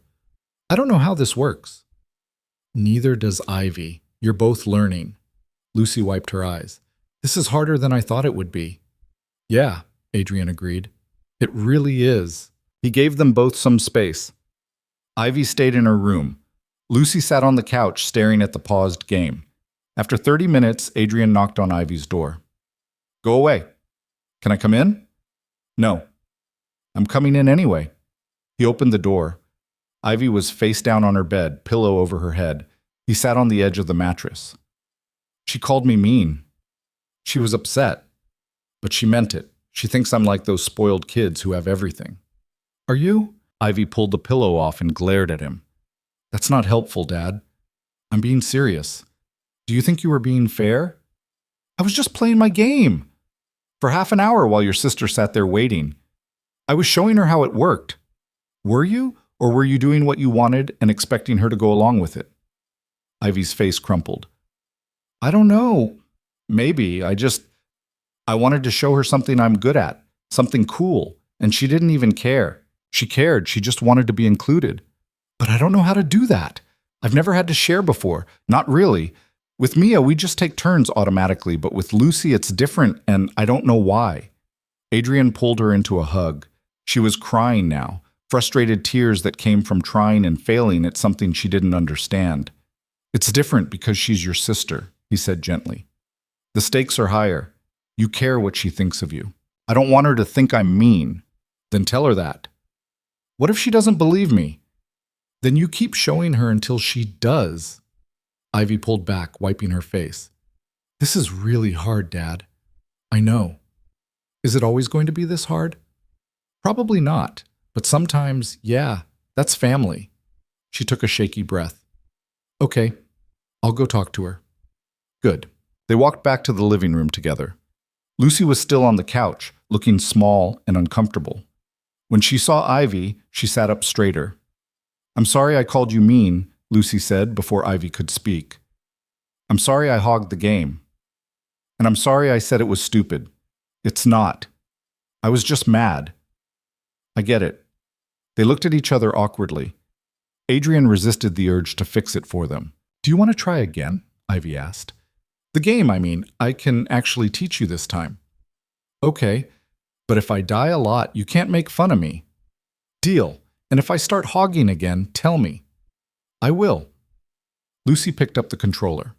Ivy sat next to her, close enough that their shoulders touched, and started explaining the buttons slowly. Lucy listened, asked questions, tried again. She still died a lot, but Ivy stayed patient, offering tips without taking over. Adrian went back to the kitchen and reheated the sandwiches. When he brought them out, both girls grabbed one without looking away from the screen. This is good bread, Lucy said between bites. Told you. They played for another hour. Lucy got marginally better. Ivy cheered when she completed her first level. They argued twice more, small disagreements that they resolved without Adrian's intervention. When it was time to take Lucy home, she hugged Ivy at the door. Thanks for teaching me. Thanks for being patient with me. Even when you were being annoying, I wasn't that annoying. You kind of were. Okay, maybe a little. They grinned at each other, and Adrian felt something ease in his chest. Not perfect, not smooth, but real. He drove Lucy back to Queens. She was quiet, staring out the window like always. You okay? He asked. Yeah, just tired.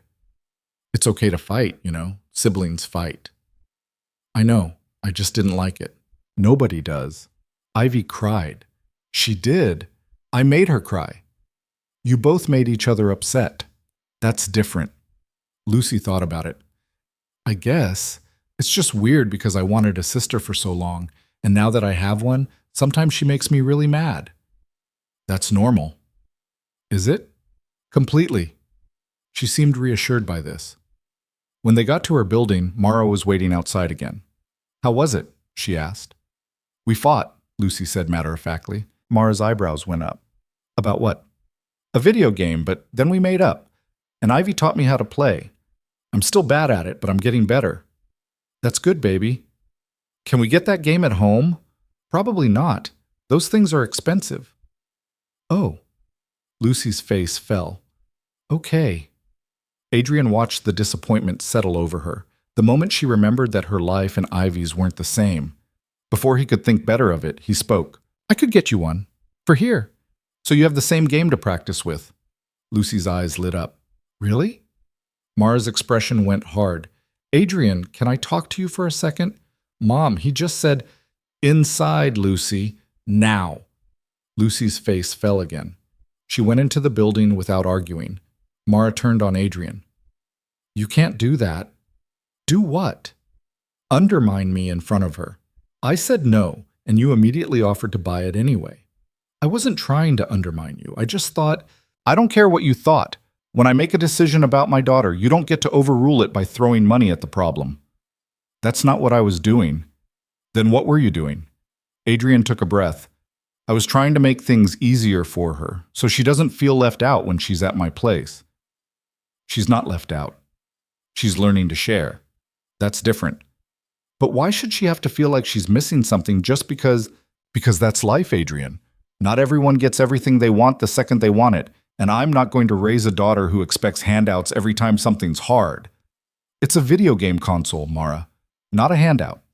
To you, maybe. To her, it's you buying her affection. That's not fair, isn't it? You already have the fancy apartment and the doorman and the rooftop terrace. Now, you want to be the fun parent who buys her whatever she wants, while I'm the mean one who says no? I never said you were mean. You don't have to say it. She'll figure it out on her own when she realizes your house has everything and ours doesn't. Adrian felt his own frustration building. So what am I supposed to do? Pretend I don't have resources? Make her life harder just to prove I'm not spoiling her? I'm asking you to respect my decisions, to talk to me before making offers you know I can't match. Fine, I'm sorry. I should have asked first. Yes, you should have. They stood in the cold, breath fogging between them. Adrian shoved his hands in his pockets. This would be easier if we were on the same page, he said. We're not even reading the same book. Then maybe we need to try. Mara's shoulders sagged. I don't know how. Every time I think we're making progress, something like this happens. So we keep trying, we mess up, we apologize, we do better next time. And if there's no better next time, then we keep trying anyway. She looked at him for a long moment. You really believe that? I have to. The alternative is giving up, and I'm not doing that. Even when it's hard? Especially when it's hard. Mara's expression softened slightly. Okay, but next time you want to buy Lucy something expensive, ask me first. Deal. And for the record, she doesn't need the game console. Understood. But if you wanted to buy her more books, I wouldn't object. Adrian almost smiled. Noted. She went inside. He sat in his car for a few minutes, replaying the conversation, trying to figure out where he'd gone wrong and how to avoid it next time. His phone buzzed. A text from Mara. I'm sorry I snapped. This is just hard. He replied, I know. I'm sorry too. We're going to screw this up a lot, aren't we? Probably. But we'll figure it out. I hope so. The next day, Adrian took Ivy to the bookstore. She was confused by the sudden trip, but didn't argue. Can we get books for Lucy? She asked. That's exactly why we're here. Really? Really? They spent an hour in the children's section. Ivy picked out 3 books she thought Lucy would like, then added 2 more because she needs options. Adrian bought all 5+2 that the bookstore employee recommended. Can we give them to her next time she comes over? Ivy asked. I was thinking we could drop them off, if that's okay with you. Like go to her house? Yeah. Ivy considered this. I've never seen where she lives. Would you want to? Yeah, I think so. They drove to Queens that afternoon. Adrian texted Mara first. We're in the neighborhood. Ivy picked out some books for Lucy. Can we drop them off? The response took a few minutes. Give me 20 minutes to clean up. This place is a disaster. We don't care about that. I do. 20 minutes. They waited in the car, Ivy examining each book and rearranging them by size. When Mara finally texted the okay, they went up. Lucy answered the door, eyes going wide when she saw the stack of books. Are those for me? Ivy picked them out, Adrian said. Ivy held them out. I wasn't sure what you already had, so I got a bunch of different ones. Lucy took them carefully, like they were made of glass. This is so many books. Is it too many? No, I love books. Mara appeared behind her. That's really generous, thank you. Can I show Ivy my room? Lucy asked. Mara hesitated, and Adrian saw her cataloging everything Lucy would be embarrassed about. The small space, the secondhand furniture, the toys that had been played with by someone else first. Of course, she said. The girls disappeared. Adrian stood awkwardly in the doorway until Mara stepped aside. You can come in. Thanks. The apartment looked lived in. Not messy, just occupied. Dishes in the sink, a basket of laundry on the chair, Lucy's homework spread across the kitchen table. Real life, not the staged version. Sorry about the mess, Mara said. It's not messy. It's nice. You're being polite. I'm being honest. My place is like a museum. This actually feels like a home. She looked at him skeptically, but didn't argue. From Lucy's room, they heard excited chatter about the books. This was really kind, Mara said. The books. Ivy wanted to. After yesterday, I think she was trying to make up for the fighting. Lucy felt bad about it too. She kept saying she shouldn't have called Ivy mean. Ivy cried about that for a while. Really? Really? She cares what Lucy thinks of her. Mara smiled slightly. Lucy's the same way. She wants Ivy to like her so badly it makes her anxious. They're doing okay, though, right? Yeah, I think so. Better than I expected, honestly. The girls emerged, Lucy clutching one of the books. Mom, can Ivy stay for dinner? Both adults froze. Adrian looked at Mara, who looked back at him with an expression that clearly said this wasn't planned.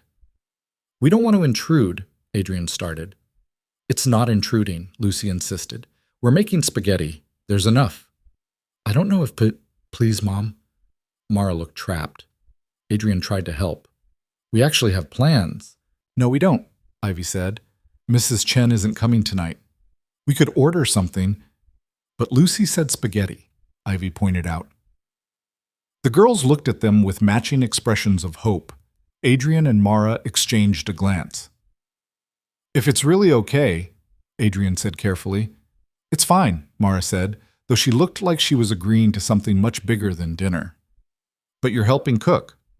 Deal. The kitchen was tiny, barely enough room for one person, definitely not designed for 3 adults and 2 children.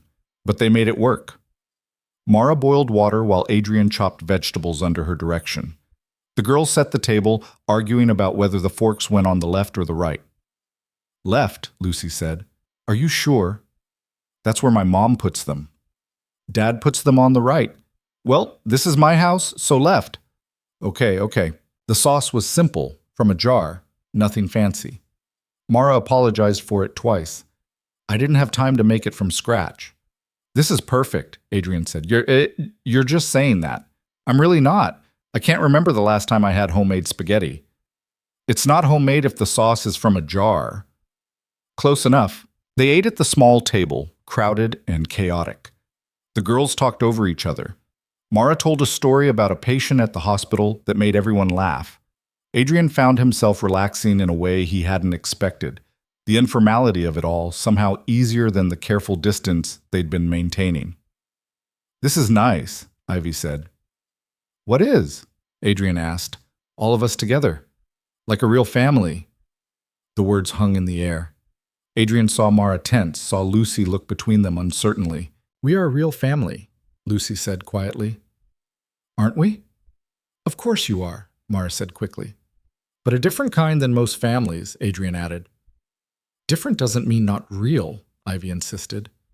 No, he agreed. It doesn't. They finished dinner. Adrian helped with dishes while Mara put away leftovers. The girls went back to Lucy's room to read. Thank you, Mara said quietly, for staying. Thank you for having us. I mean it. This was good. Weird, but good. Yeah, it was. She handed him a plate to dry. They worked in silence for a moment. We're getting better at this, she said. Slowly. You think so? We had dinner together without a major incident. That's progress. Fair point. And you didn't try to buy Lucy anything expensive. I learned my lesson. Good. When the dishes were done, Adrian called for Ivy. She emerged with Lucy, both girls looking disappointed. Do we have to go? It's almost your bedtime. Can Lucy come over next weekend? Adrian looked at Mara, who nodded. Sure. Both days? Let's start with one and see how it goes. Okay, Saturday? Saturday works. They said their goodbyes. Lucy hugged Ivy at the door, then hesitated before hugging Adrian too. It was quick, uncertain, but it happened. In the car, Ivy was quiet. You okay? Adrian asked. Yeah, I was just thinking. About what? About how Lucy's house is smaller than ours, but it feels bigger somehow. What do you mean? I don't know, just fuller, I guess. Like there's more life in it. Adrian thought about his pristine penthouse, everything in its place, designed for minimalism and control. Yeah, I know what you mean. Is that bad? What? That our house doesn't feel full like that? No, it's just different. Everything's different with Lucy. Is that good or bad? Ivy thought about it. Good, I think. Most of the time. Most of the time is pretty good. Yeah, it is. That night, after Ivy was in bed, Adrian sat on his balcony despite the cold. His phone buzzed with a text from Mara. Lucy said tonight was the best night she's had in a long time. Ivy said the same thing. We should probably do it again sometime. Definitely. But maybe warn me first so I can actually cook something. The spaghetti was perfect. You're still just being polite. I'm really not. A pause, then, thank you for helping with dishes, and for the books, and for being patient with all of this. Thank you for letting us in. We're figuring it out, right? Adrian looked out at the city, lights stretching to the horizon. Somewhere out there, in a small apartment in Queens, Lucy was probably reading one of the books Ivy had picked out. Two girls, connected by blood and circumstance, building something neither of them fully understood yet. Yeah, he typed back. We're figuring it out. And for the first time since that email had arrived back in October, he actually believed it. Winter came hard that year. By mid-December, the city was buried under snow that turned gray within hours, and the cold settled into bones and stayed there. Adrian found himself navigating a new kind of chaos. Not the boardroom kind he'd mastered years ago, but the messy, unpredictable kind that came with coordinating schedules between two households, two daughters, and one woman who still looked at him sometimes like he was a problem waiting to happen. The custody arrangement, if you could call it that, was informal. No lawyers, no signed documents, just text messages and calendar invites and a shared understanding that they were making this up as they went along. Lucy came over every Saturday, sometimes Sunday too, occasionally during the week for dinner. Ivy went to Queens less often. Mara's apartment was small, and Adrian could see the strain it put on her to host, but often enough that she knew which bodega sold the good candy and which subway line got them there fastest. It wasn't smooth. Nothing about it was smooth. 3 days before Christmas, Mara called him at work. She never called during business hours. We need to talk about the holidays, she said without preamble. Adrian put his meeting on mute. Okay. My mom wants to meet Lucy. She's flying in from Florida on the 23rd. That's good, right? Except she doesn't know about you yet. Adrian felt something cold settle in his stomach. You haven't told your mother? I was waiting for the right time. It's been 2 months, Mara. I know how long it's been. Her voice was tight. But my mom has opinions, strong ones, about everything, and I wasn't ready to deal with them. And now? Now she's coming whether I'm ready or not. And if Lucy mentions having a dad and a sister, my mother's going to lose her mind. Adrian rubbed his face. So what do you want me to do? I don't know. Maybe not have Lucy that weekend, just to avoid complications? You want me to lie to my daughter about why she can't see her sister for Christmas? I'm not asking you to lie. I'm asking you to give me some space to handle my family. By pretending we don't exist? That's not what I said. That's what it sounds like. Silence. Adrian heard her breathing, heard the sound of traffic in the background. She was outside, probably on her break, having this conversation between patients. Look, she said finally, I know this isn't fair, but my mother is going to judge me. For getting pregnant, for not telling you sooner, for letting Lucy grow up without a father, all of it. And I'm not ready for that judgment while trying to give Lucy a nice Christmas. Adrian understood. He did, but understanding didn't make it easier to swallow. What does Lucy want? He asked. She wants everything. She wants her grandmother and her sister and her dad all together, having Christmas dinner like some Norman Rockwell painting, which is impossible. Why is it impossible? Are you serious? Yes. Because my mother doesn't know you exist, because your family doesn't know about Lucy, because we can barely get through a dinner without arguing, and because… She stopped. Because what? Because I'm scared, okay? I'm scared that if everyone meets, if this becomes official and public and real, then I can't take it back. And what if it all falls apart? What if you decide this is too hard and you walk away? What if Lucy gets her heart broken? I'm not going anywhere. You say that now. I've been saying it for 2 months. What do I have to do to make you believe it? More silence. Someone in the background called Mara's name. Her break was ending. I have to go, she said. Can we talk about this later? When? I don't know. Soon. She hung up. Adrian sat at his desk, staring at his computer screen without seeing it. His assistant knocked, reminded him about his 2 o'clock. He waved her off. That night he told Ivy about the situation. She listened, fork suspended halfway to her mouth. So Lucy's not coming over for Christmas? I don't know yet. Because her grandma doesn't know about us? Basically. Ivy set down her fork. That's stupid. Ivy, It is. We're her family too. Why does her grandma get to decide? It's complicated. Everything with Lucy is complicated, but that doesn't mean we should hide. She was right. Adrian knew she was right, but knowing didn't solve the problem. 2 days later, Mara texted, "Can you come over tonight? After the girls are asleep. We need to talk." He got Mrs. Chen to stay late and drove to Queens. Mara answered the door in sweatpants and an old t-shirt, hair pulled back, looking exhausted.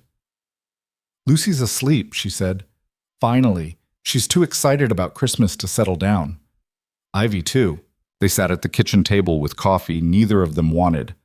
The apartment was decorated now, a small tree in the corner, lights strung across the window, construction paper snowflakes Lucy had made taped to the walls. It looked cheerful and sad at the same time, like someone trying very hard to create magic in a space too small to contain it. "I told my mom," Mara said. "When?" "This afternoon, on the phone." "How'd she take it?" Mara laughed, bitter and sharp. "About as well as I expected. She cried. Then she yelled. Then she cried some more. She thinks I ruined my life." "Did she say that?" "She didn't have to. I could hear it in every word." Mara wrapped her hands around her mug. "She wants to meet you." "Okay." "And Ivy." "Okay." "And she has a lot of opinions about how this should have been handled differently." "I'm sure she does." Mara looked at him. "You're not nervous?" "Terrified, actually, but it has to happen eventually." "Why are you being so reasonable about this?" "Because one of us has to be." She smiled despite herself. "Fair." They sat in silence for a moment. The radiator clanked. Outside, someone was yelling about parking. "My parents want to meet Lucy, too," Adrian said. "They've been asking since I told them. My mother's been shopping for Christmas presents for a granddaughter she's never met." "That's sweet. It's a lot of pressure." "Everything about this is a lot of pressure." "Yeah." Mara took a breath. "What if we did it together?" "Did what together?" "Christmas. All of us. Your parents, my mom, the girls, you and me. One big, terrifying, probably disastrous dinner." Adrian stared at her. "Are you serious?"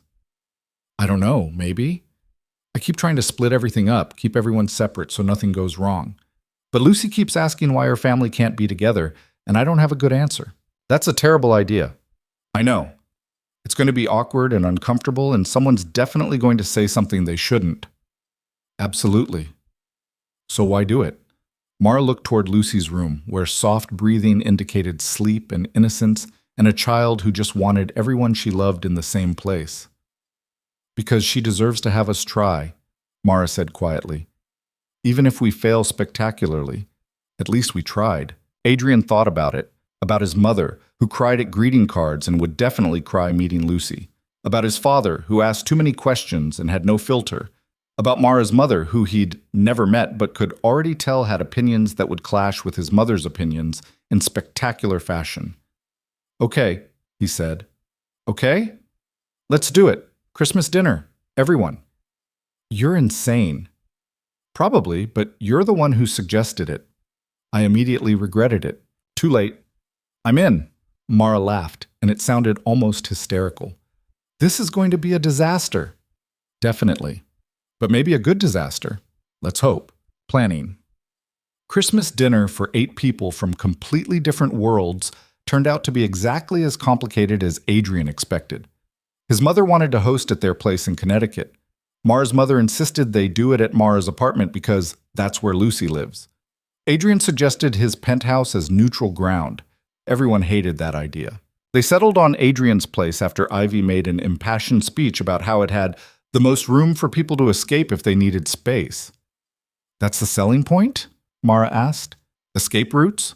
"She's not wrong," Adrian said. The girls were excited, oblivious to the adults' anxiety. Lucy made place cards for everyone, decorating each one with drawings of what she thought people liked. Adrian's had a building on it. Mara's had a stethoscope. Ivy's had books.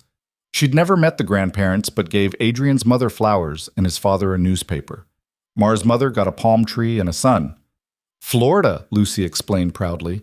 "Very accurate," Mara said, though her smile was strained. Adrian's parents arrived first on Christmas Eve. His mother took one look at Lucy and started crying immediately. "Oh my," she said, hands pressed to her mouth. "Oh, she looks just like Ivy did at that age." "Mom, you're scaring her," Adrian said. But Lucy didn't look scared. She walked right up to Adrian's mother and held out her hand formally. "Hi, I'm Lucy. You're my grandma?" That made his mother cry harder. She pulled Lucy into a hug that was probably too tight. Adrian's father stood back, watching with the careful assessment he brought to everything. "You're the spitting image of your dad when he was young," he told Lucy. "People say I look like Ivy." "You look like both of them. That's how genetics works." Lucy considered this. "Are you a scientist?" "I'm a retired lawyer, but I read a lot." "I like reading too." "Then we'll get along fine." Mara's mother arrived an hour later. She was younger than Adrian expected, early 60s maybe, with Mara's eyes and a mouth set in a permanent line of judgment. She looked around the penthouse with an expression that clearly said everything she was thinking. "This is where you live?" she asked Adrian. "Yes, ma'am." "Must be nice." "Mom," Mara said, warning in her voice, "I'm just saying, it's very nice." Lucy ran over. "Grandma, you came!" Mara's mother's face transformed. She crouched down and pulled Lucy close, and for a moment all the judgment disappeared, replaced by pure love. "Of course I came, baby. I wouldn't miss this." "Do you want to see my place card? I made one for you." "I'd love to see it." The introductions were stilted. Adrian's mother tried too hard to be welcoming. Mara's mother was polite in a way that felt like criticism. His father asked questions that were probably too personal.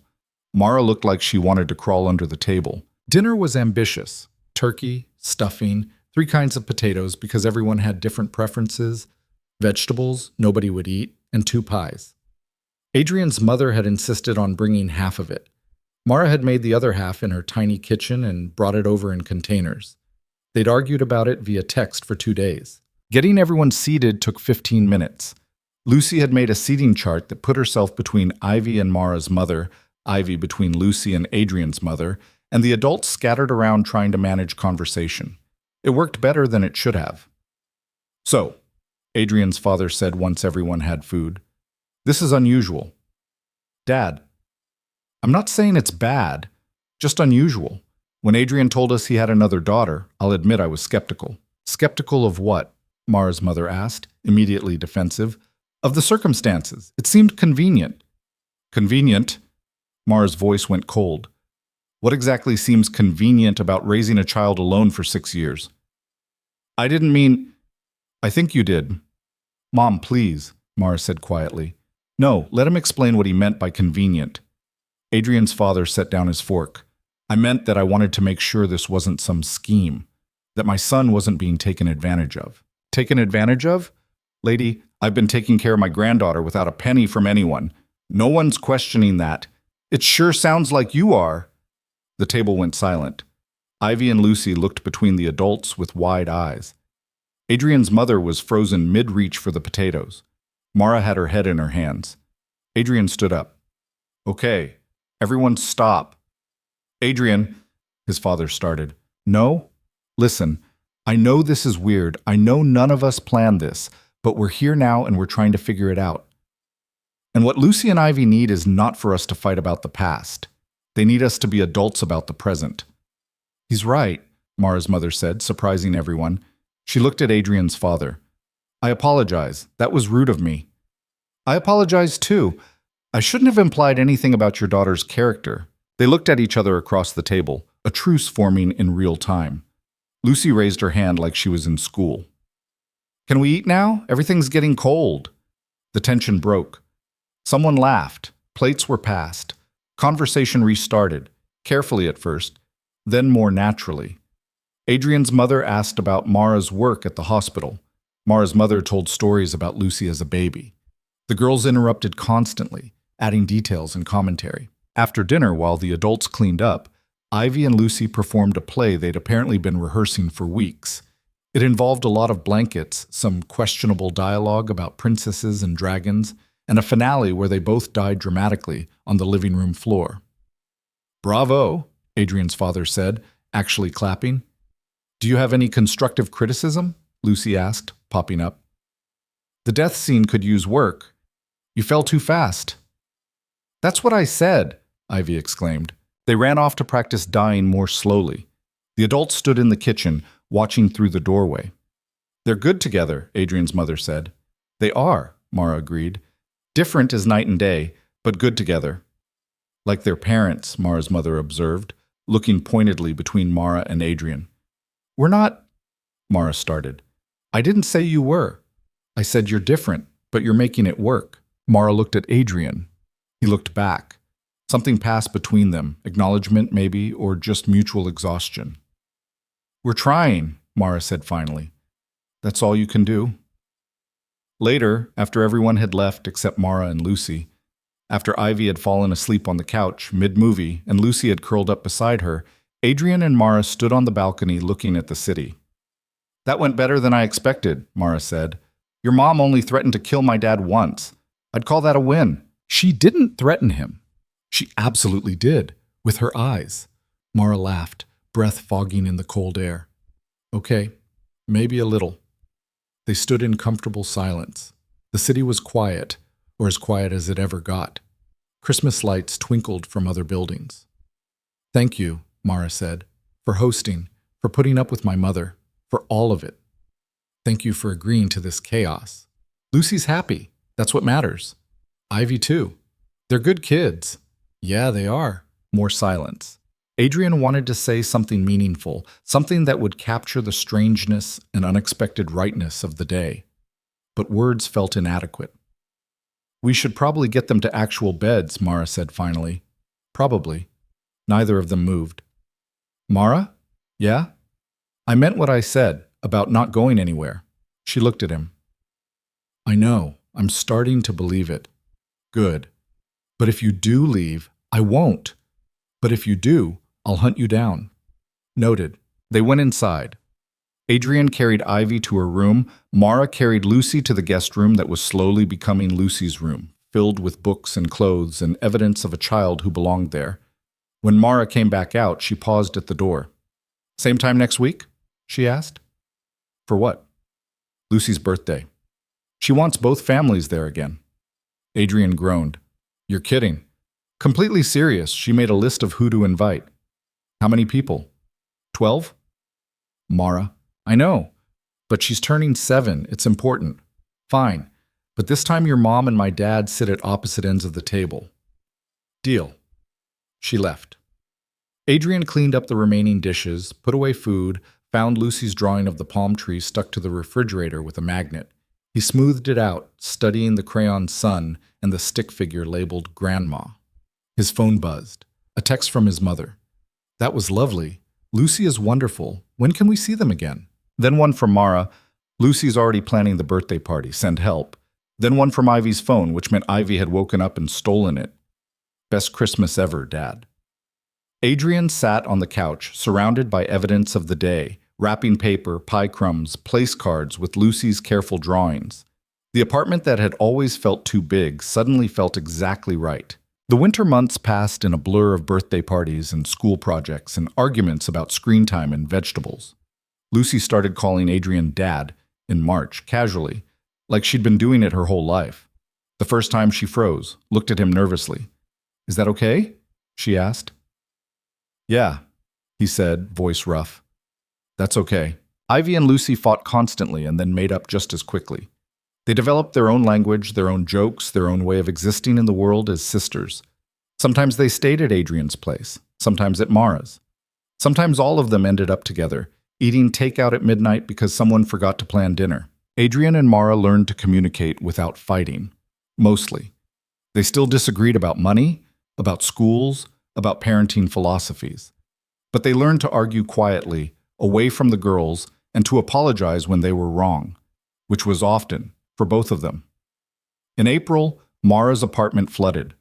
A pipe burst, ruined half her furniture, made the place unlivable for 2 weeks. She showed up at Adrian's door at 11 p.m. with Lucy and 3 bags of clothes. I didn't know where else to go, she said. You're always welcome here. She looked at him, really looked at him, and something shifted.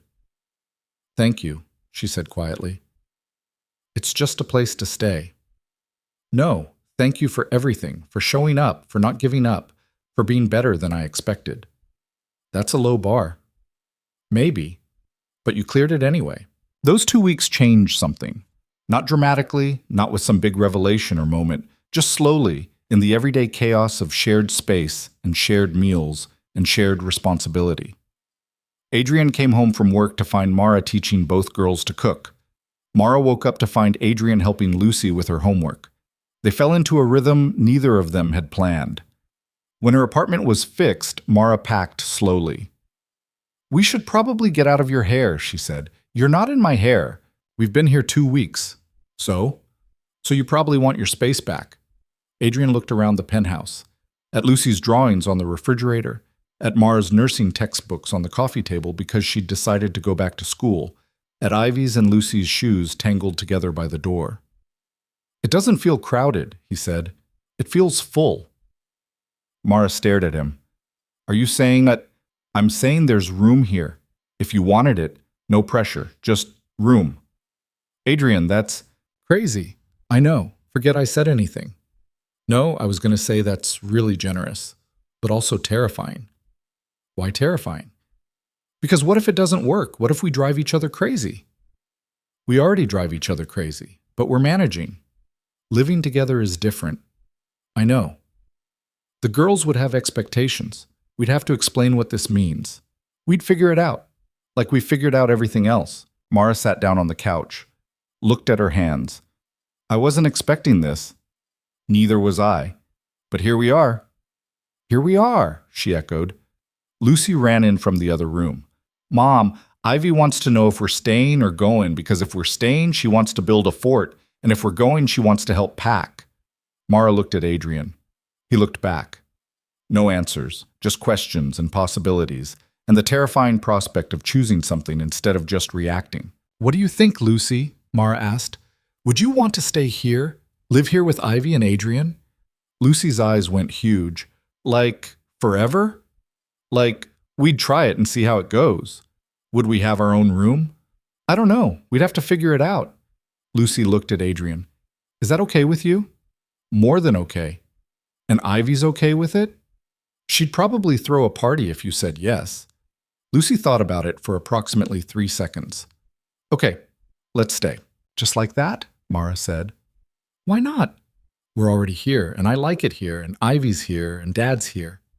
She said it so naturally, like those words didn't mean everything. "It makes sense," Mara laughed, slightly hysterical. "Out of the mouths of babes." "Is that a yes?" Adrian asked. "I guess it is. But we're splitting rent. There's no rent. I own it. Then we're splitting expenses." "Mara." "Non-negotiable. We do this as partners or we don't do it at all." "Partners." The words settled between them, heavy with implication. "Okay," Adrian said. "Partners." They told Ivy, who screamed and hugged Lucy so hard they both fell over. They told the grandparents, who had various reactions ranging from Adrian's mother's tears to his father's practical questions about logistics to Mara's mother's suspicion that was slowly turning into acceptance. Moving Mara in was easy because she didn't have much. Moving their lives together was harder. They had to learn how to share space, how to negotiate bedtime routines, how to handle mornings when everyone needed the bathroom at once. They argued about whether the girls should share a room or have separate ones, decided on separate but adjacent, argued about chores and allowances and whether 7-year-olds needed smartphones. But they also laughed more. Ate dinner together every night when Mara wasn't working late. Watched the girls become more than sisters, best friends, constant companions, each other's favorite people. Adrian watched Mara slowly stop waiting for the other shoe to drop, watched her relax into the space, into the life they were building. She still had bad days, still sometimes looked around like she was waiting for someone to tell her it was all a mistake. But those days got fewer, and Adrian learned something he hadn't expected. Control wasn't about having all the answers. It was about trusting the process, trusting the people you were with, trusting that good intentions and genuine effort could create something worthwhile, even when the blueprint was unclear. Summer came.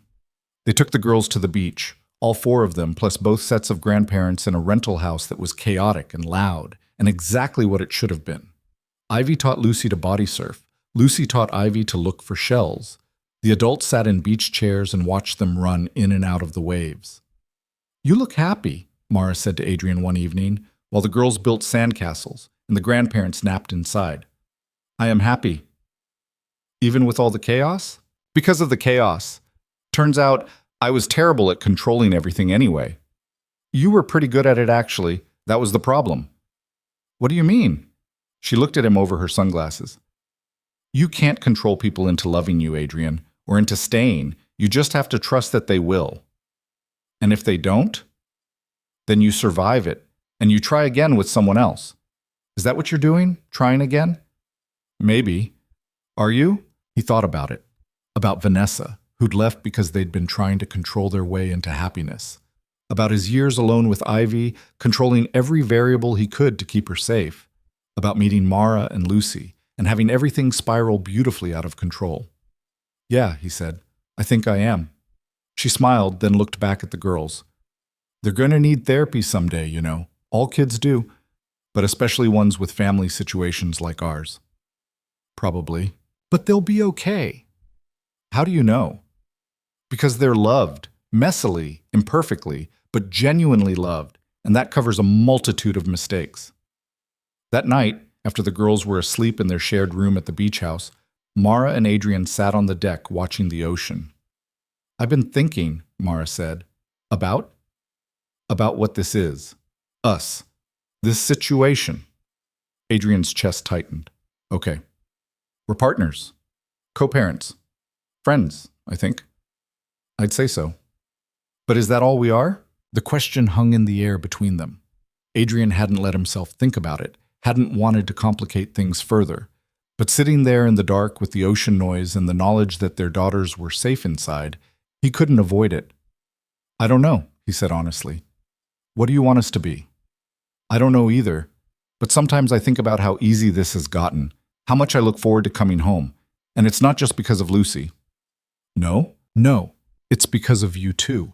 Because somewhere along the way, you became someone I trust, someone I actually like spending time with. Even when we're arguing about Lucy's bedtime? Especially then. She laughed quietly. You care. About everything. Sometimes it's annoying, but mostly it's nice. To have someone who cares as much as I do. Adrian reached over and took her hand. She let him. I don't want to rush anything, he said, or mess this up. Same. But I like spending time with you too. More than I expected to. That's romantic, she said, but she was smiling. I'm out of practice. Me too. They sat like that, hands linked, watching the waves. Not lovers, not yet. But not just co-parents either. Something in between, something evolving, something that didn't need to be defined immediately. The year turned. Fall came again, bringing the anniversary of that first Halloween when everything started. Lucy was 7 now, Ivy 8. They'd been sisters for almost a year, though it felt like longer. On October 31st, they all went trick-or-treating together. Adrian, Mara, both girls, and a pumpkin bucket full of complicated family dynamics that somehow worked. Lucy dressed as a witch again, though a much more elaborate version than the store-bought costume from last year. Ivy went as a scientist. Because scientists are cool, she explained. Cooler than witches? Lucy asked, mock-offended. Different kind of cool.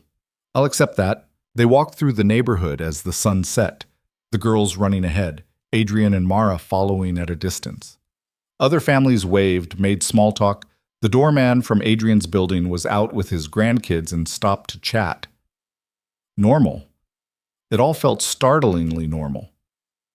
A year ago, I was sitting in that restaurant terrified you wouldn't show up, Mara said. A year ago, I was convinced this was some kind of scam. We've come a long way. Yeah, we have. Lucy and Ivy came trotting back, bags already half full. Can we stay out until 9? Ivy asked. 8:30, Adrian said. 8:45? Lucy tried. 8:30, Mara confirmed. The girls groaned but accepted it, running off to the next house. United front, Adrian said. We're getting better at that. Only took us a year. Mara bumped his shoulder with hers. Some things are worth the learning curve. They made it home by 9 despite the girls' protests.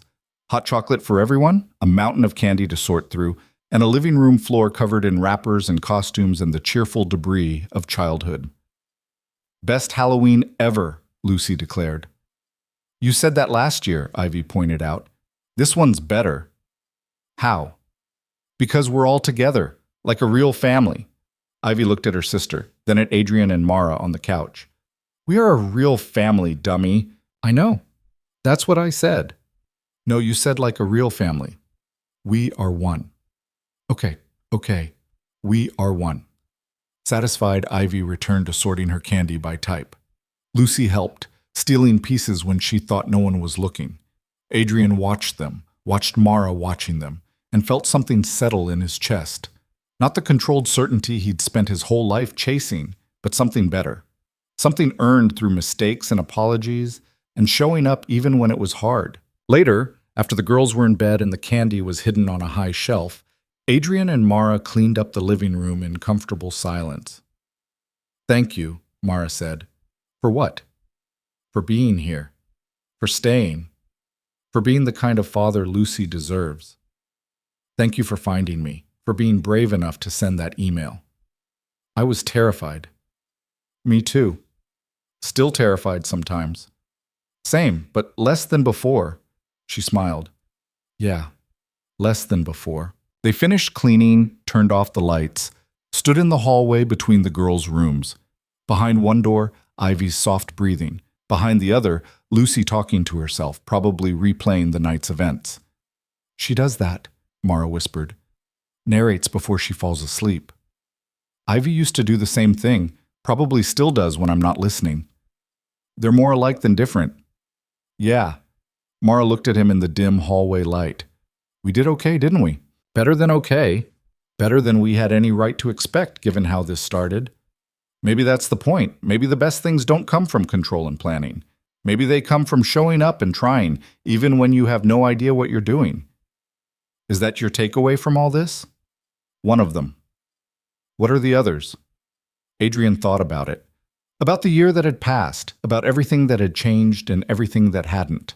That family isn't about biology or proximity or perfect circumstances.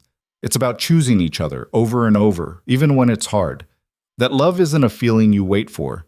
It's a decision you make and then live into. That sometimes the things we're most afraid of are exactly what we need. Mara's eyes were bright. That's actually pretty good. I've had time to think about it. Clearly, she moved closer, and for a moment Adrian thought she might kiss him. Instead, she hugged him, quick and tight. Thank you, she whispered again. For what? For being you, flawed and human and trying anyway. Same to you. She pulled back, smiled, and went to her room. Adrian stood in the hallway for another minute, listening to his daughters breathe, feeling the weight and wonder of this life. He hadn't planned but couldn't imagine giving up. He went to his own room, checked his phone out of habit. A text from his mother asking how trick-or-treating went.